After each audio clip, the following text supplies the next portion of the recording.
रचनी नवी तरीक है सब रल के भैया।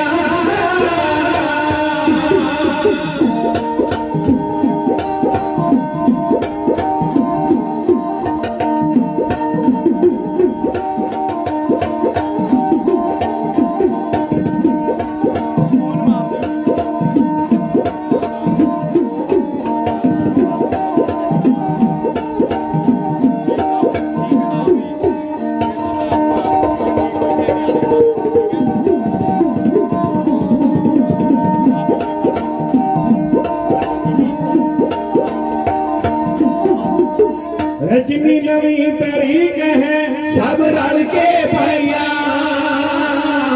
मूला सिंगा गुरा ने लिखिया सच्चाइया, लिखिया सच्चाइया, लिखिया सच्चाइया।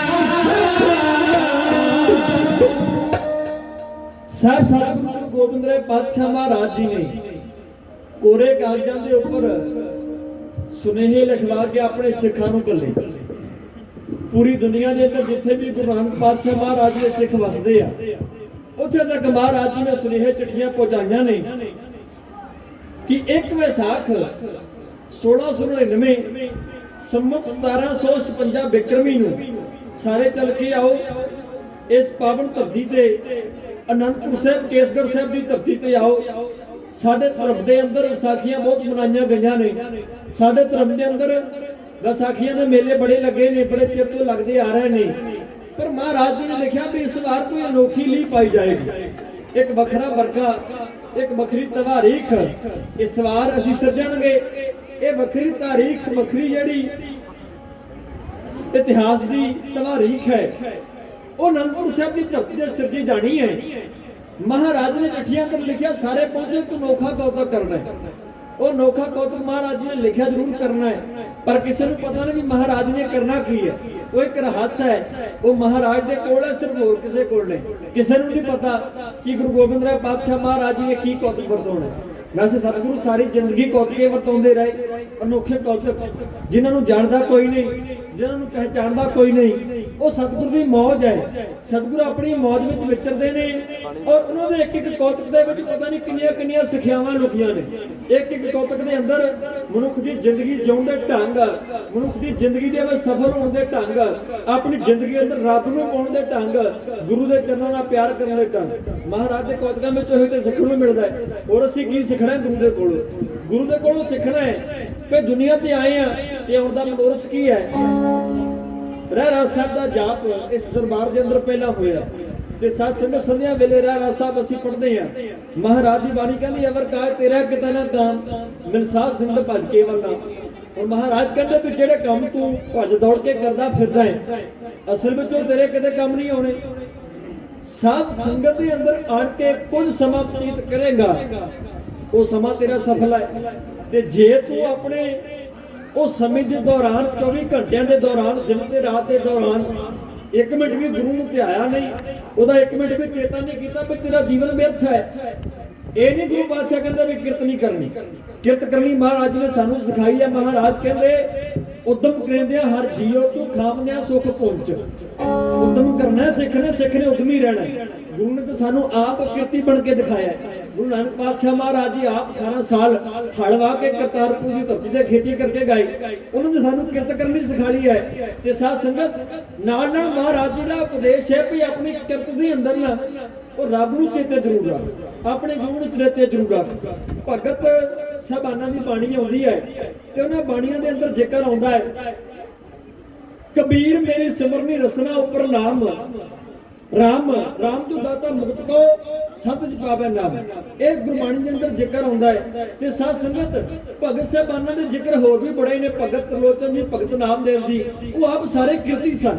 ਉਹ ਆਪ ਸਾਰੇ ਕਿਰਤੀ ਔਰ ਗ੍ਰਸਤੀ ਸਨ ਤੇ ਨਾਲ ਦੀ ਨਾਲ ਉਹਨਾਂ ਨੇ ਰੱਬ ਨੂੰ ਜ਼ਰੂਰ ਧਿਆਇਆ। ਚਿੱਤ ਕਰਤਾਰ ਵੱਲ, ਹੱਥ ਕਾਰ ਵੱਲ, ਇਹ ਦੋ ਗੱਲਾਂ ਨੇ। ਆਪਣੀ ਕਾਰ ਵੀ ਕਰਨੀ ਹੱਥਾਂ ਦੇ ਨਾਲ ਤੇ ਆਪਣਾ ਚਿੱਤ ਕਰਤਾਰ ਨਾਲ ਜੋੜ ਕੇ ਰੱਖਣਾ। ਬਹੁਤ ਵੱਡਾ ਕਨਸੈਪਟ ਹੈ ਸਾਡੇ ਧਰਮ ਦਾ। ਕਿਰਤ ਵੀ ਕਰਨੀ ਹੈ, ਨਹੀਂ ਤੇ ਵਿਹਲੇ ਹੋ ਕੇ ਬਹਿ ਜਾਣਾ। ਨਹੀਂ ਤੇ ਬਹੁਤੇ ਲੋਕ ਕੰਮ ਛੱਡ ਕੇ ਨਾ ਵਿਭੂਤੀਆਂ ਮਲ ਕੇ, ਜਟਾ ਰੱਖ ਕੇ, ਕੰਨਾਂ ਵਿੱਚ ਮੁੰਦਰਾ ਪਾ ਕੇ ਘਰ ਵੀ ਛੱਡ ਗਏ, ਦੇਸ਼ ਵੀ ਛੱਡ ਗਏ, ਜੰਗਲਾਂ ਵਿੱਚ ਚਲੇ ਗਏ, ਜੰਗਲਾਂ ਵਿੱਚ ਜਾ ਕੇ ਤਪ ਕਰਨ ਲੱਗ ਪਏ। ਸਾਡਾ ਗੁਰੂ ਇਦਾਂ ਨਹੀਂ ਕਹਿੰਦਾ। ਸਾਡਾ ਗੁਰੂ ਕਹਿੰਦਾ ਭਲਿਆ ਘਰ ਵਿੱਚ ਰਹਿ, ਗ੍ਰਸਤੀ ਬਣ, ਆਪਣੀਆਂ ਜ਼ਿੰਮੇਵਾਰੀਆਂ ਤੋਂ ਭੱਜ ਨਾ, ਜ਼ਿੰਮੇਵਾਰੀਆਂ ਨਿਭਾ ਔਰ ਆਪਣੇ ਪਰਿਵਾਰ ਵਿੱਚ ਰਹਿੰਦਾ ਗੁਰੂ ਨੂੰ ਚੇਤੇ ਕਰ, ਫਿਰ ਤੂੰ ਸਫਲਾ ਹੋ ਜਾਏਗਾ। ਜੋਗ ਨਾ ਭਗਲੀ ਕਪੜੀ, ਜੋਗ ਨਾ ਮੈਲੇ ਵੇਸ, ਨਾਨਕ ਘਰ ਬੈਠਿਆ ਜੋਗ ਪਾਈਏ ਸਤਿਗੁਰੂ ਤੇ ਉਪਦੇਸ਼। ਮੇਰੀ ਗੱਲ ਹੋਰ ਪਾਸੇ ਨਾ ਚਲੀ ਜਾਏ। ਗੁਰੂ ਗੋਬਿੰਦ ਰਾਏ ਸੱਚੇ ਪਾਤਸ਼ਾਹ ਮਹਾਰਾਜ ਜੀ ਨੇ ਸੁਨੇਹੇ ਲਿਖੇ ਨੇ ਵੀ ਇੱਕ ਵੈਸਾਖ ਨੂੰ ਚੱਲ ਕੇ ਆਓ 1699 ਸੰਮਤ 1756 ਬਿਕਰਮੀ ਔਰ ਨਾਨਕ ਸ਼ਾਹੀ ਸੰਮਤ 231 ਚੱਲ ਕੇ ਆਓ ਇੱਕ ਵੈਸਾਖ ਨੂੰ ਕੌਤਕ ਵਰਤਾਉਣਾ ਅਨੰਦਪੁਰ ਸਾਹਿਬ ਕੇਸਗੜ੍ਹ ਸਾਹਿਬ ਦੀ ਪਾਵਨ ਧਰਤੀ ਤੇ। ਸਾਧ ਸੰਗਤ ਮੈਂ ਪਹਿਲਾਂ ਬੇਨਤੀ ਕੀਤੀ ਵੀ ਵਿਸਾਖੀ ਦਾ ਮੇਲਾ ਸਿੱਖ ਧਰਮ ਦੇ ਅੰਦਰ ਕਦੋਂ ਲੱਗਾ, ਕਿਨੇ ਲਗਵਾਇਆ, ਇਸ ਮੇਲੇ ਦੀ ਆਰੰਭਤਾ ਕਿਵੇਂ ਹੋਈ, ਉਹ ਮੈਂ ਟੂਕ ਮਾਤਰ ਬੇਨਤੀ ਕਰਕੇ ਫਿਰ ਅੱਗੇ ਤੁਰਨਾ। ਸਿੱਖ ਧਰਮ ਦੇ ਅੰਦਰ ਵਿਸਾਖੀ ਦਾ ਬਹੁਤ ਵੱਡਾ ਇਤਿਹਾਸ ਹੈ। ਵਿਸਾਖੀ ਵਾਲੇ ਦਿਨ ਦਾ, ਵਿਸਾਖ ਮਹੀਨੇ ਦਾ ਸਾਡੇ ਇਤਿਹਾਸ ਦੇ ਨਾਲ ਬਹੁਤ ਵੱਡਾ ਸੰਬੰਧ ਹੈ, ਗੂੜਾ ਸੰਬੰਧ ਹੈ। ਤੇ ਗੁਰੂ ਨਾਨਕ ਪਾਤਸ਼ਾਹ ਮਹਾਰਾਜ ਜੀ ਦਾ ਸਾਰਾ ਇਤਿਹਾਸ ਪੜ੍ਹੀਏ ਕਿ ਸਾਨੂੰ ਪਤਾ ਲੱਗ ਜਾਂਦਾ ਵੀ ਗੁਰੂ ਨਾਨਕ ਪਾਤਸ਼ਾਹ ਮਹਾਰਾਜ ਜੀ ਦਾ ਅਵਤਾਰ ਵੀ ਵਿਸਾਖ ਮਹੀਨੇ ਦੇ ਅੰਦਰ ਹੋਇਆ। ਉਹ ਮੈਂ ਬਾਅਦ ਵਿੱਚ ਕਲੀਅਰ ਕਰਦਾ ਵੀ ਉਹ ਅਸੀਂ ਮਨਾਉਂਦੇ ਹੋਰ ਢੰਗ ਦੇ ਨਾਲ ਹੈ ਤੇ ਹੋਇਆ ਹੋਰ ਤਰੀਕ ਨੂੰ, ਉਹਦਾ ਕਾਰਨ ਕੀ ਹੈ। ਪਹਿਲਾਂ ਮੈਂ ਬੇਨਤੀ ਕਰਦਾ ਵੀ ਵਿਸਾਖੀ ਦਾ ਮੇਲਾ ਆਰੰਭ ਕਿੱਥੋਂ ਹੋਇਆ। ਸਾਧ ਸੰਗਤ ਗੋਇੰਦਵਾਲ ਸਾਹਿਬ ਦੀ ਧਰਤੀ ਹੈ। ਮਾਝੇ ਦੀ ਧਰਤੀ ਤੀਜੇ ਪਾਤਸ਼ਾਹ ਗੁਰੂ ਅਮਰਦਾਸ ਮਹਾਰਾਜ ਜੀ ਨੇ ਜਿਹੜਾ ਗੋਇੰਦਵਾਲ ਸਾਹਿਬ ਵਸਾਇਆ, ਬਹੁਤ ਮਹਾਨ ਨਗਰ ਹੈ। 84 ਪੌੜੀਆਂ ਵਾਲੀ ਬੌਲੀ ਸਾਹਿਬ ਦਾ ਨਿਰਮਾਣ ਉੱਥੇ ਮਹਾਰਾਜ ਜੀ ਨੇ ਕਰਵਾਇਆ ਹੈ। ਸਿੱਖਾਂ ਦਾ ਬਹੁਤ ਵੱਡਾ ਇਤਿਹਾਸ ਜੁੜਿਆ ਹੋਇਆ ਉਸ ਅਸਥਾਨ ਦੇ ਨਾਲ। ਤੇ ਉੱਥੇ ਮਹਾਰਾਜ ਦੇ ਚਰਨਾਂ ਵਿੱਚ ਇੱਕ ਮਹਾਨ ਸਿੱਖ ਸੇਵਾ ਕਰਦਾ, ਉਹਦਾ ਨਾਮ ਹੈ ਭਾਈ ਪਾਰੋ। ਭਾਈ ਪਾਰੋ ਜੀ, ਜਿਨ੍ਹਾਂ ਨੂੰ ਭਾਈ ਗੁਰਦਾਸ ਸਾਹਿਬ ਨੇ ਆਪਣੀਆਂ ਵਾਰਾਂ ਅੰਦਰ ਲਿਖਿਆ, 11ਵੀਂ ਵਾਰ ਪੜ੍ਹੀਏ ਨਾ ਤੇ ਜ਼ਿਕਰ ਹੁੰਦਾ ਪਾਰੋ ਜੁਲਕਾ ਪਰਮਹੰਸ ਪੂਰੇ ਸਤਿਗੁਰ ਕਿਰਪਾ ਧਾਰੇ। ਪਾਰੋ ਜੁਲਕਾ ਉਹਨਾਂ ਦਾ ਗੋਤ ਹੈ, ਪਰਮਹੰਸ ਇਹ ਖਿਤਾਬ ਹੈ ਉਹਨਾਂ ਨੂੰ ਮਿਲਿਆ ਹੋਇਆ, ਰੁਤਬਾ ਮਿਲਿਆ ਹੈ। ਇੱਕ ਤੇ ਹੁੰਦਾ ਹੰਸ, ਹੰਸ ਦੀ ਬਿਰਤੀ ਬਗਲਿਆਂ ਦੇ ਨਾਲੋਂ ਬਹੁਤ ਉੱਚੀ ਹੁੰਦੀ ਹੈ, ਤੇ ਇੱਕ ਹੁੰਦਾ ਪਰਮਹੰਸ। ਪਰਮਹੰਸ ਕੋਈ ਬਿਰਲਾ ਹੋ ਸਕਦਾ ਹੈ, ਤੇ ਪਰਮਹੰਸ ਦਾ ਖਿਤਾਬ ਭਾਈ ਪਾਰੋ ਨੂੰ ਮਿਲਿਆ ਹੋਇਆ।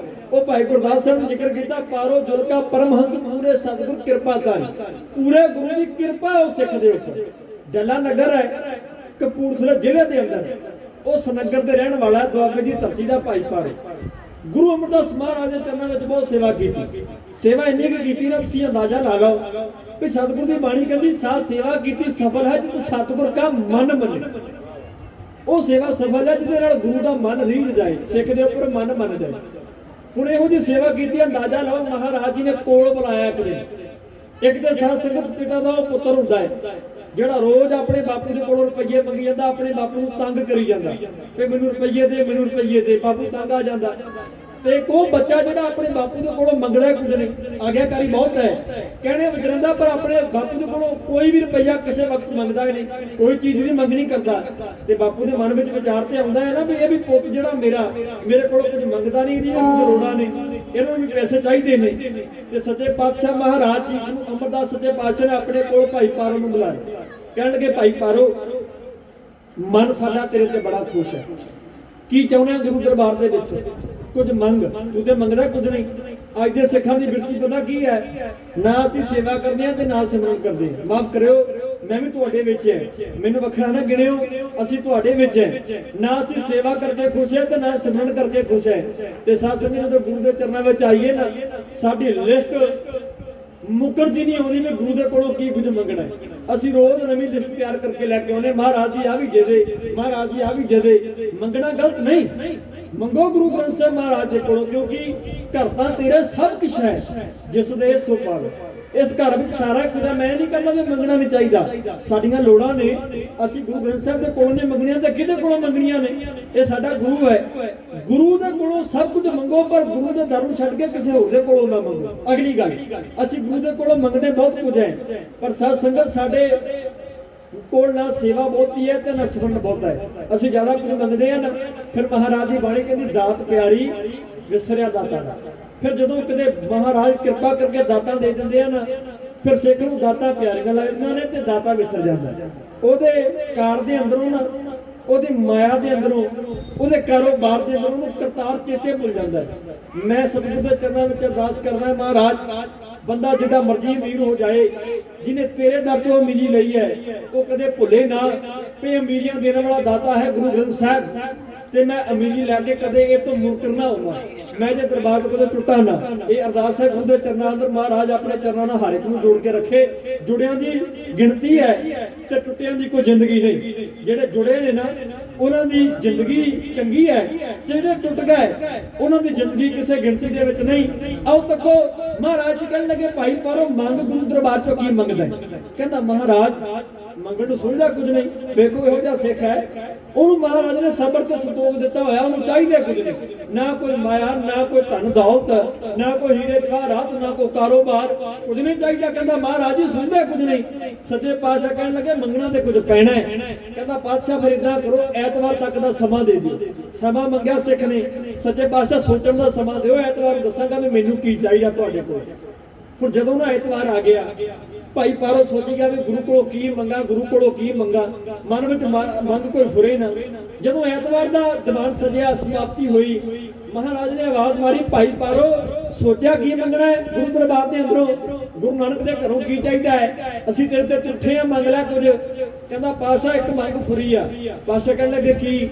ਕਹਿੰਦਾ ਮਹਾਰਾਜ ਕਿਰਪਾ ਕਰੋ, ਜਿਹੜੇ ਦੁਨੀਆ ਦੇ ਉੱਤੇ ਕੋਨੇ-ਕੋਨੇ ਦੇ ਸਿੱਖ ਧਰਮ ਦੇ ਅੰਦਰ ਗੁਰਸਿੱਖ ਰਹਿੰਦੇ ਨੇ ਨਾ, ਸਿੱਖੀ ਨੂੰ ਪਿਆਰ ਕਰਨ ਵਾਲੇ, ਜਿਹੜੇ ਬਾਣੀ ਪੜ੍ਹਨ ਵਾਲੇ ਰੂਹਾਂ ਨੇ, ਜਿਹੜੇ ਆਪਣੇ ਅੰਦਰ ਹਰੇਕ ਵੇਲੇ ਗੁਰੂ ਨਾਨਕ ਦਾ ਨਾਮ ਧਿਆਉਂਦੇ ਨੇ, ਜਿਨ੍ਹਾਂ ਦੇ ਹਿਰਦੇ ਬੜੇ ਕੋਮਲ ਨੇ, ਸੱਚੇ ਪਾਤਸ਼ਾਹ ਕਿਰਪਾ ਕਰੋ, ਇੱਕ ਵਾਰ ਸਾਰਿਆਂ ਨੂੰ ਸੁਨੇਹਾ ਲੈ ਕੇ ਘੱਲੋ ਤੇ ਸਾਰੇ ਮਾਈ ਭਾਈ ਇਹ ਗੋਇੰਦਵਾਲ ਸਾਹਿਬ ਦੀ ਧਰਤੀ ਦੇ ਸਦੋ ਇੱਥੇ ਇੱਕ ਮਹਾਨ ਮੇਲਾ ਲਗਵਾ ਦਿਓ। ਮੈਂ ਦਰਸ਼ਨ ਕਰਨੇ ਚਾਹੁੰਦਾ, ਰੱਬ ਦੇ ਵਿੱਚ ਰੰਗੀਆਂ ਹੋਈਆਂ ਰੂਹਾਂ ਦਾ, ਨਾਮ ਵਿੱਚ ਰੰਗੀਆਂ ਹੋਈਆਂ ਰੂਹਾਂ ਦਾ ਇੱਕ ਵਾਰ ਸੱਚੇ ਪਾਤਸ਼ਾਹ ਦੀਦਾਰ ਕਰਾ ਦਿਓ। ਮਹਾਰਾਜ ਜੀ ਹੱਸੇ ਤੇ ਕਹਿਣ ਲੱਗੇ, ਭਾਈ ਪਾਰੋ ਮੰਗਿਆ ਤੇ ਕੀ ਮੰਗਿਆ? ਇਹੋ ਮੰਗਿਆ ਕਿ ਸੰਗਤ ਵਾਧੂ ਆ ਜਾਏ, ਦੁਨੀਆ ਦੇ ਕੋਨੇ ਕੋਨੇ ਤੋਂ ਸਿੱਖ ਆ ਜਾਣ ਤੇ ਤੂੰ ਕੱਲੇ ਕੱਲੇ ਸਿੱਖ ਦੇ ਝੂਠੇ ਬਰਤਨ ਹੋਰ ਮਾਂਜੇ, ਤੈਨੂੰ ਸੇਵਾ ਹੋਰ ਮਿਲੇ, ਇਹੋ ਤੇ ਮੰਗਿਆ। ਸੱਚੇ ਪਾਤਸ਼ਾਹ ਨੇ ਮੁਸਕਰਾ ਕੇ ਇਹ ਗੱਲ ਕਹੀ। ਦੇਖੋ ਗੁਰੂ ਕਿਤੇ ਇਹੋ ਜਿਹੀ ਗੱਲ ਕਹੋ, ਸਿੱਖ ਦੇ ਕਿੱਡੇ ਵੱਡੇ ਭਾਗ ਹੋਣਗੇ, ਅੰਦਾਜ਼ਾ ਤੁਸੀਂ ਆਪ ਲਾ ਲਓ। ਮਹਾਰਾਜ ਨੇ ਸੁਨੇਹੇ ਲੈ ਕੇ ਘੱਲੇ ਸੀ ਤੇ ਇੱਕ ਵਿਸਾਖ ਨੂੰ ਸੱਚੇ ਪਾਤਸ਼ਾਹ ਨੇ ਸੱਦਿਆ ਗੋਇੰਦਵਾਲ ਸਾਹਿਬ ਸਿੱਖ ਸੰਗਤਾਂ ਨੂੰ। ਸੰਗਤਾਂ ਵਹੀਰਾਂ ਘੱਲ ਕੇ ਆਈਆਂ। 1553 ਈਸਵੀ ਸੀ ਉਸ ਵਕਤ ਇੱਕ ਵਿਸਾਖ ਨੂੰ ਜਦੋਂ ਪਹਿਲੀ ਵਾਰ ਸਿੱਖ ਧਰਮ ਦੇ ਅੰਦਰ ਪਹਿਲੀ ਵਿਸਾਖ ਨੂੰ ਵਿਸਾਖੀ ਦਾ ਮੇਲਾ ਲੱਗਾ, ਭਾਈ ਪਾਰੋ ਦੇ ਕਹਿਣ ਤੇ ਗੁਰੂ ਅਮਰਦਾਸ ਮਹਾਰਾਜ ਜੀ ਨੇ ਲਗਵਾਇਆ। ਮੇਲਾ ਬੜੀ ਸ਼ਾਨੋ ਸ਼ੌਕਤ ਨਾਲ ਸਮਾਪਤ ਹੋ ਗਿਆ। ਸੰਗਤਾਂ ਆਪੋ ਆਪਣੇ ਘਰਾਂ ਨੂੰ ਦਰਸ਼ਨਦਾਰ ਕਰਕੇ ਚਲੀਆਂ ਗਈਆਂ ਤੇ ਭਾਈ ਪਾਰੋ ਉਦਾਸ ਹੋ ਗਿਆ। ਮਹਾਰਾਜ ਜੀ ਕਹਿਣ ਲੱਗੇ, ਭਾਈ ਪਾਰੋ ਉਦਾਸ ਕਿਉਂ ਹੈ? ਕਹਿੰਦਾ, ਪਾਤਸ਼ਾਹ ਜੇ ਕਿਰਪਾ ਕਰੋ ਨਾ, ਇੱਕ ਮੰਗ ਮੇਰੀ ਹੋਰ ਹੈ। ਪਾਤਸ਼ਾਹ ਕਹਿਣ ਲੱਗੇ, ਕੀ? ਕਹਿੰਦਾ, ਮਹਾਰਾਜ ਕਿਰਪਾ ਕਰੋ, ਅੱਜ ਮੇਲਾ ਬਹੁਤ ਸੋਹਣਾ ਲੱਗਾ, ਮੇਲੇ ਦੇ ਅੰਦਰ ਬੜੀ ਸੰਗਤ ਆਈ, ਬੜੀ ਰੌਣਕ ਲੱਗੀ ਤੇ ਪਾਤਸ਼ਾਹ ਹੁਣ ਇਹ ਬਚਨ ਕਰਦੇ ਵੀ ਇਹ ਮੇਲਾ ਆਏ ਸਾਲ ਲੱਗਿਆ ਕਰੇ। ਇਹ ਮੇਲਾ ਹਰ ਆਈ ਇੱਕ ਵਿਸਾਖ ਨੂੰ ਹਰ ਸਾਲ ਇਹ ਮੇਲਾ ਇਸੇ ਤਰ੍ਹਾਂ ਚੱਲਦਾ ਰਹੇ। ਸੱਚੇ ਪਾਤਸ਼ਾਹ ਕਹਿਣ ਲੱਗੇ, ਭਾਈ ਪਾਰੋ ਤੇਰੀ ਮੰਗ ਪ੍ਰਵਾਨ ਹੈ, ਇਹ ਵਿਸਾਖੀ ਦਾ ਮੇਲਾ ਸਿੱਖ ਧਰਮ ਦੇ ਅੰਦਰ ਅੱਜ ਤੋਂ ਪੱਕਾ ਇੱਕ ਵਿਸਾਖ ਨੂੰ ਮੇਲਾ ਲੱਗਿਆ ਕਰੇਗਾ। ਇਹ ਵਿਸਾਖੀ ਦਾ ਇਤਿਹਾਸ ਹੈ। ਪਹਿਲੀ ਵਿਸਾਖੀ ਭਾਈ ਪਾਰੋ ਜੀ ਨੇ ਮੇਲਾ ਲਗਵਾਇਆ ਸੀ।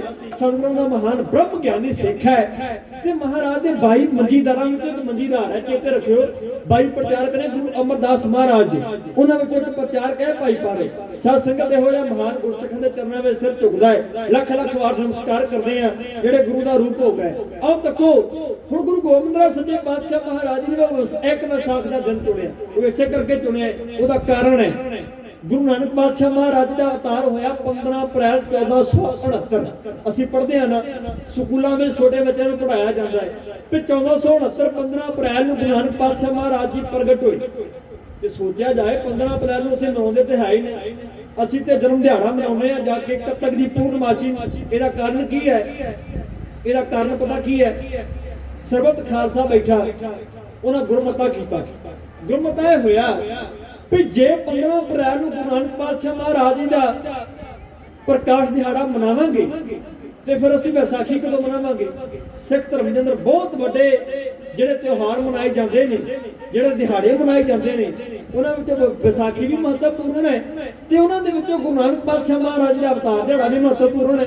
ਤੇ ਇਸ ਕਰਕੇ ਉਹ ਸਰਬਤ ਖਾਲਸੇ ਨੇ ਫੈਸਲਾ ਕੀਤਾ ਭਈ ਅਸੀਂ ਇਹ ਜਿਹੜਾ ਜਨਮ ਦਿਹਾੜਾ ਹੈ ਗੁਰੂ ਨਾਨਕ ਪਾਤਸ਼ਾਹ ਮਹਾਰਾਜ ਜੀ ਦਾ, ਇਹ 15 ਅਪ੍ਰੈਲ ਨੂੰ ਨਹੀਂ, ਇਹ ਅਸੀਂ ਮਨਾਵਾਂਗੇ ਕੱਤਕ ਦੀ ਪੂਰਨਮਾਸ਼ੀ।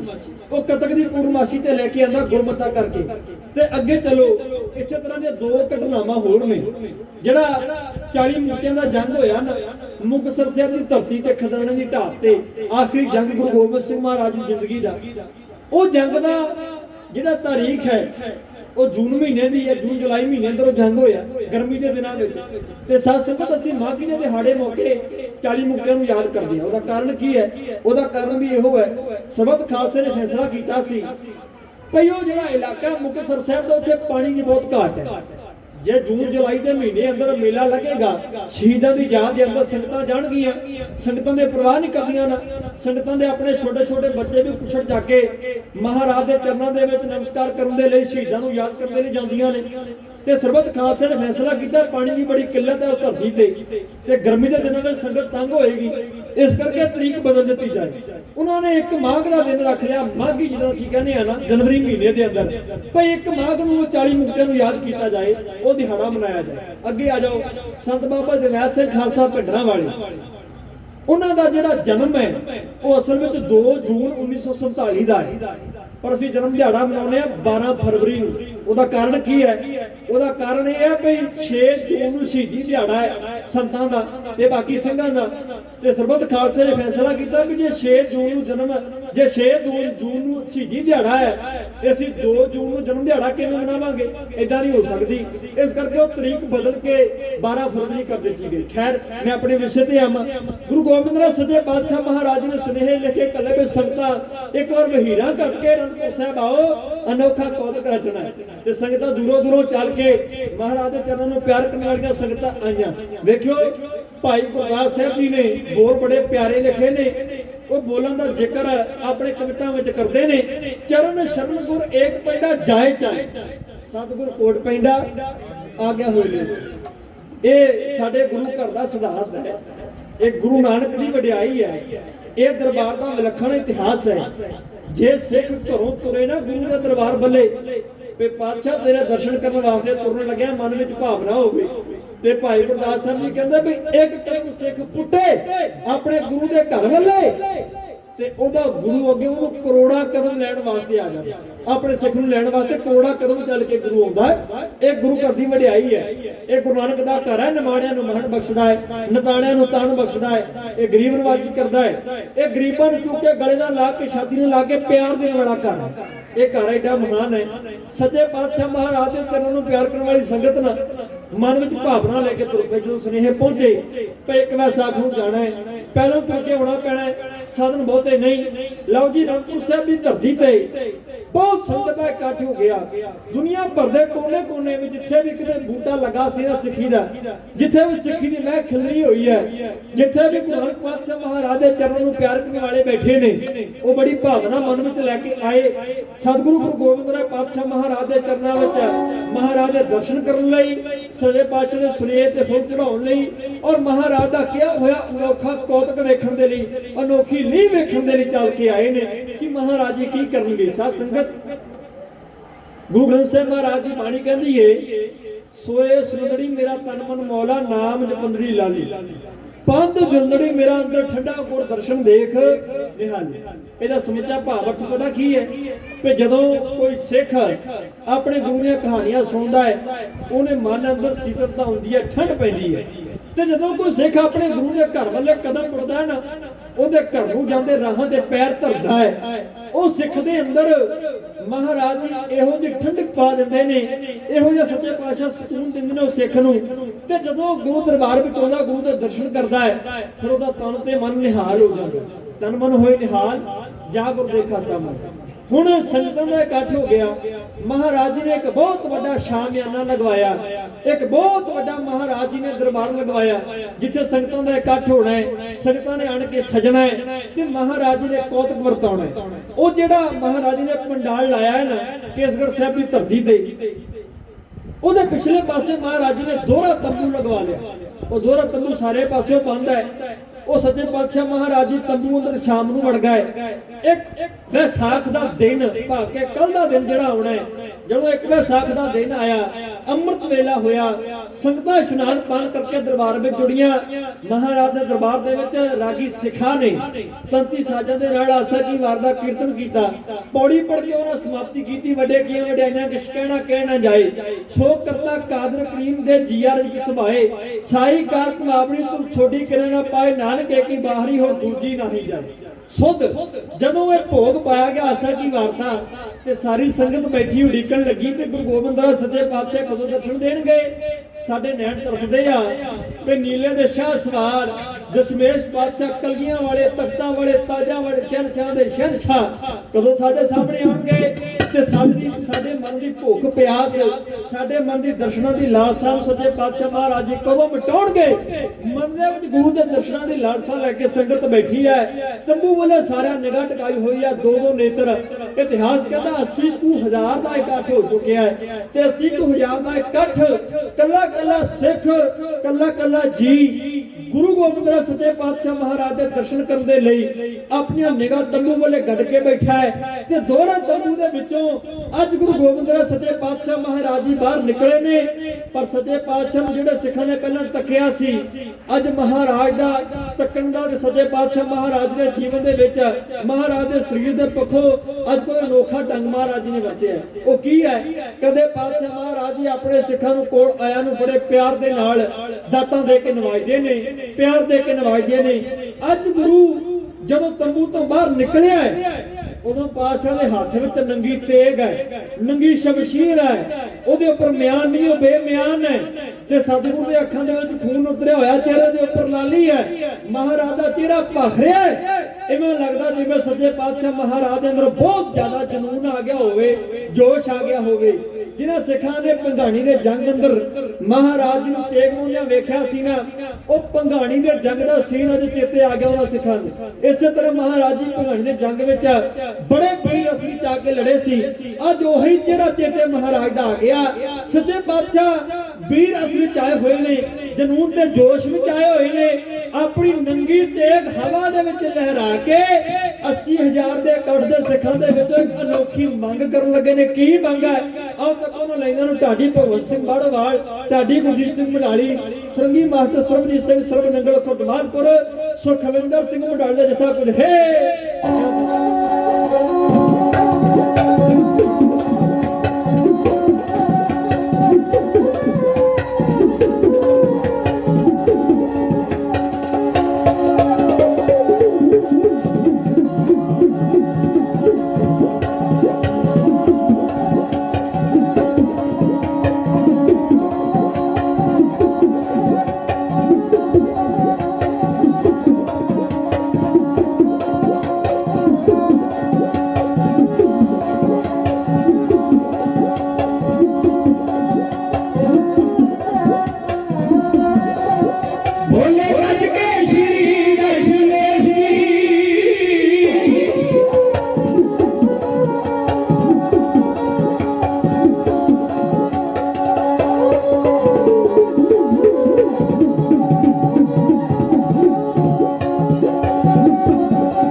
जेड़ा पंथ न्यारा होवे सीसरा, सीसरा पंथ न्यारा होवे सीसरा।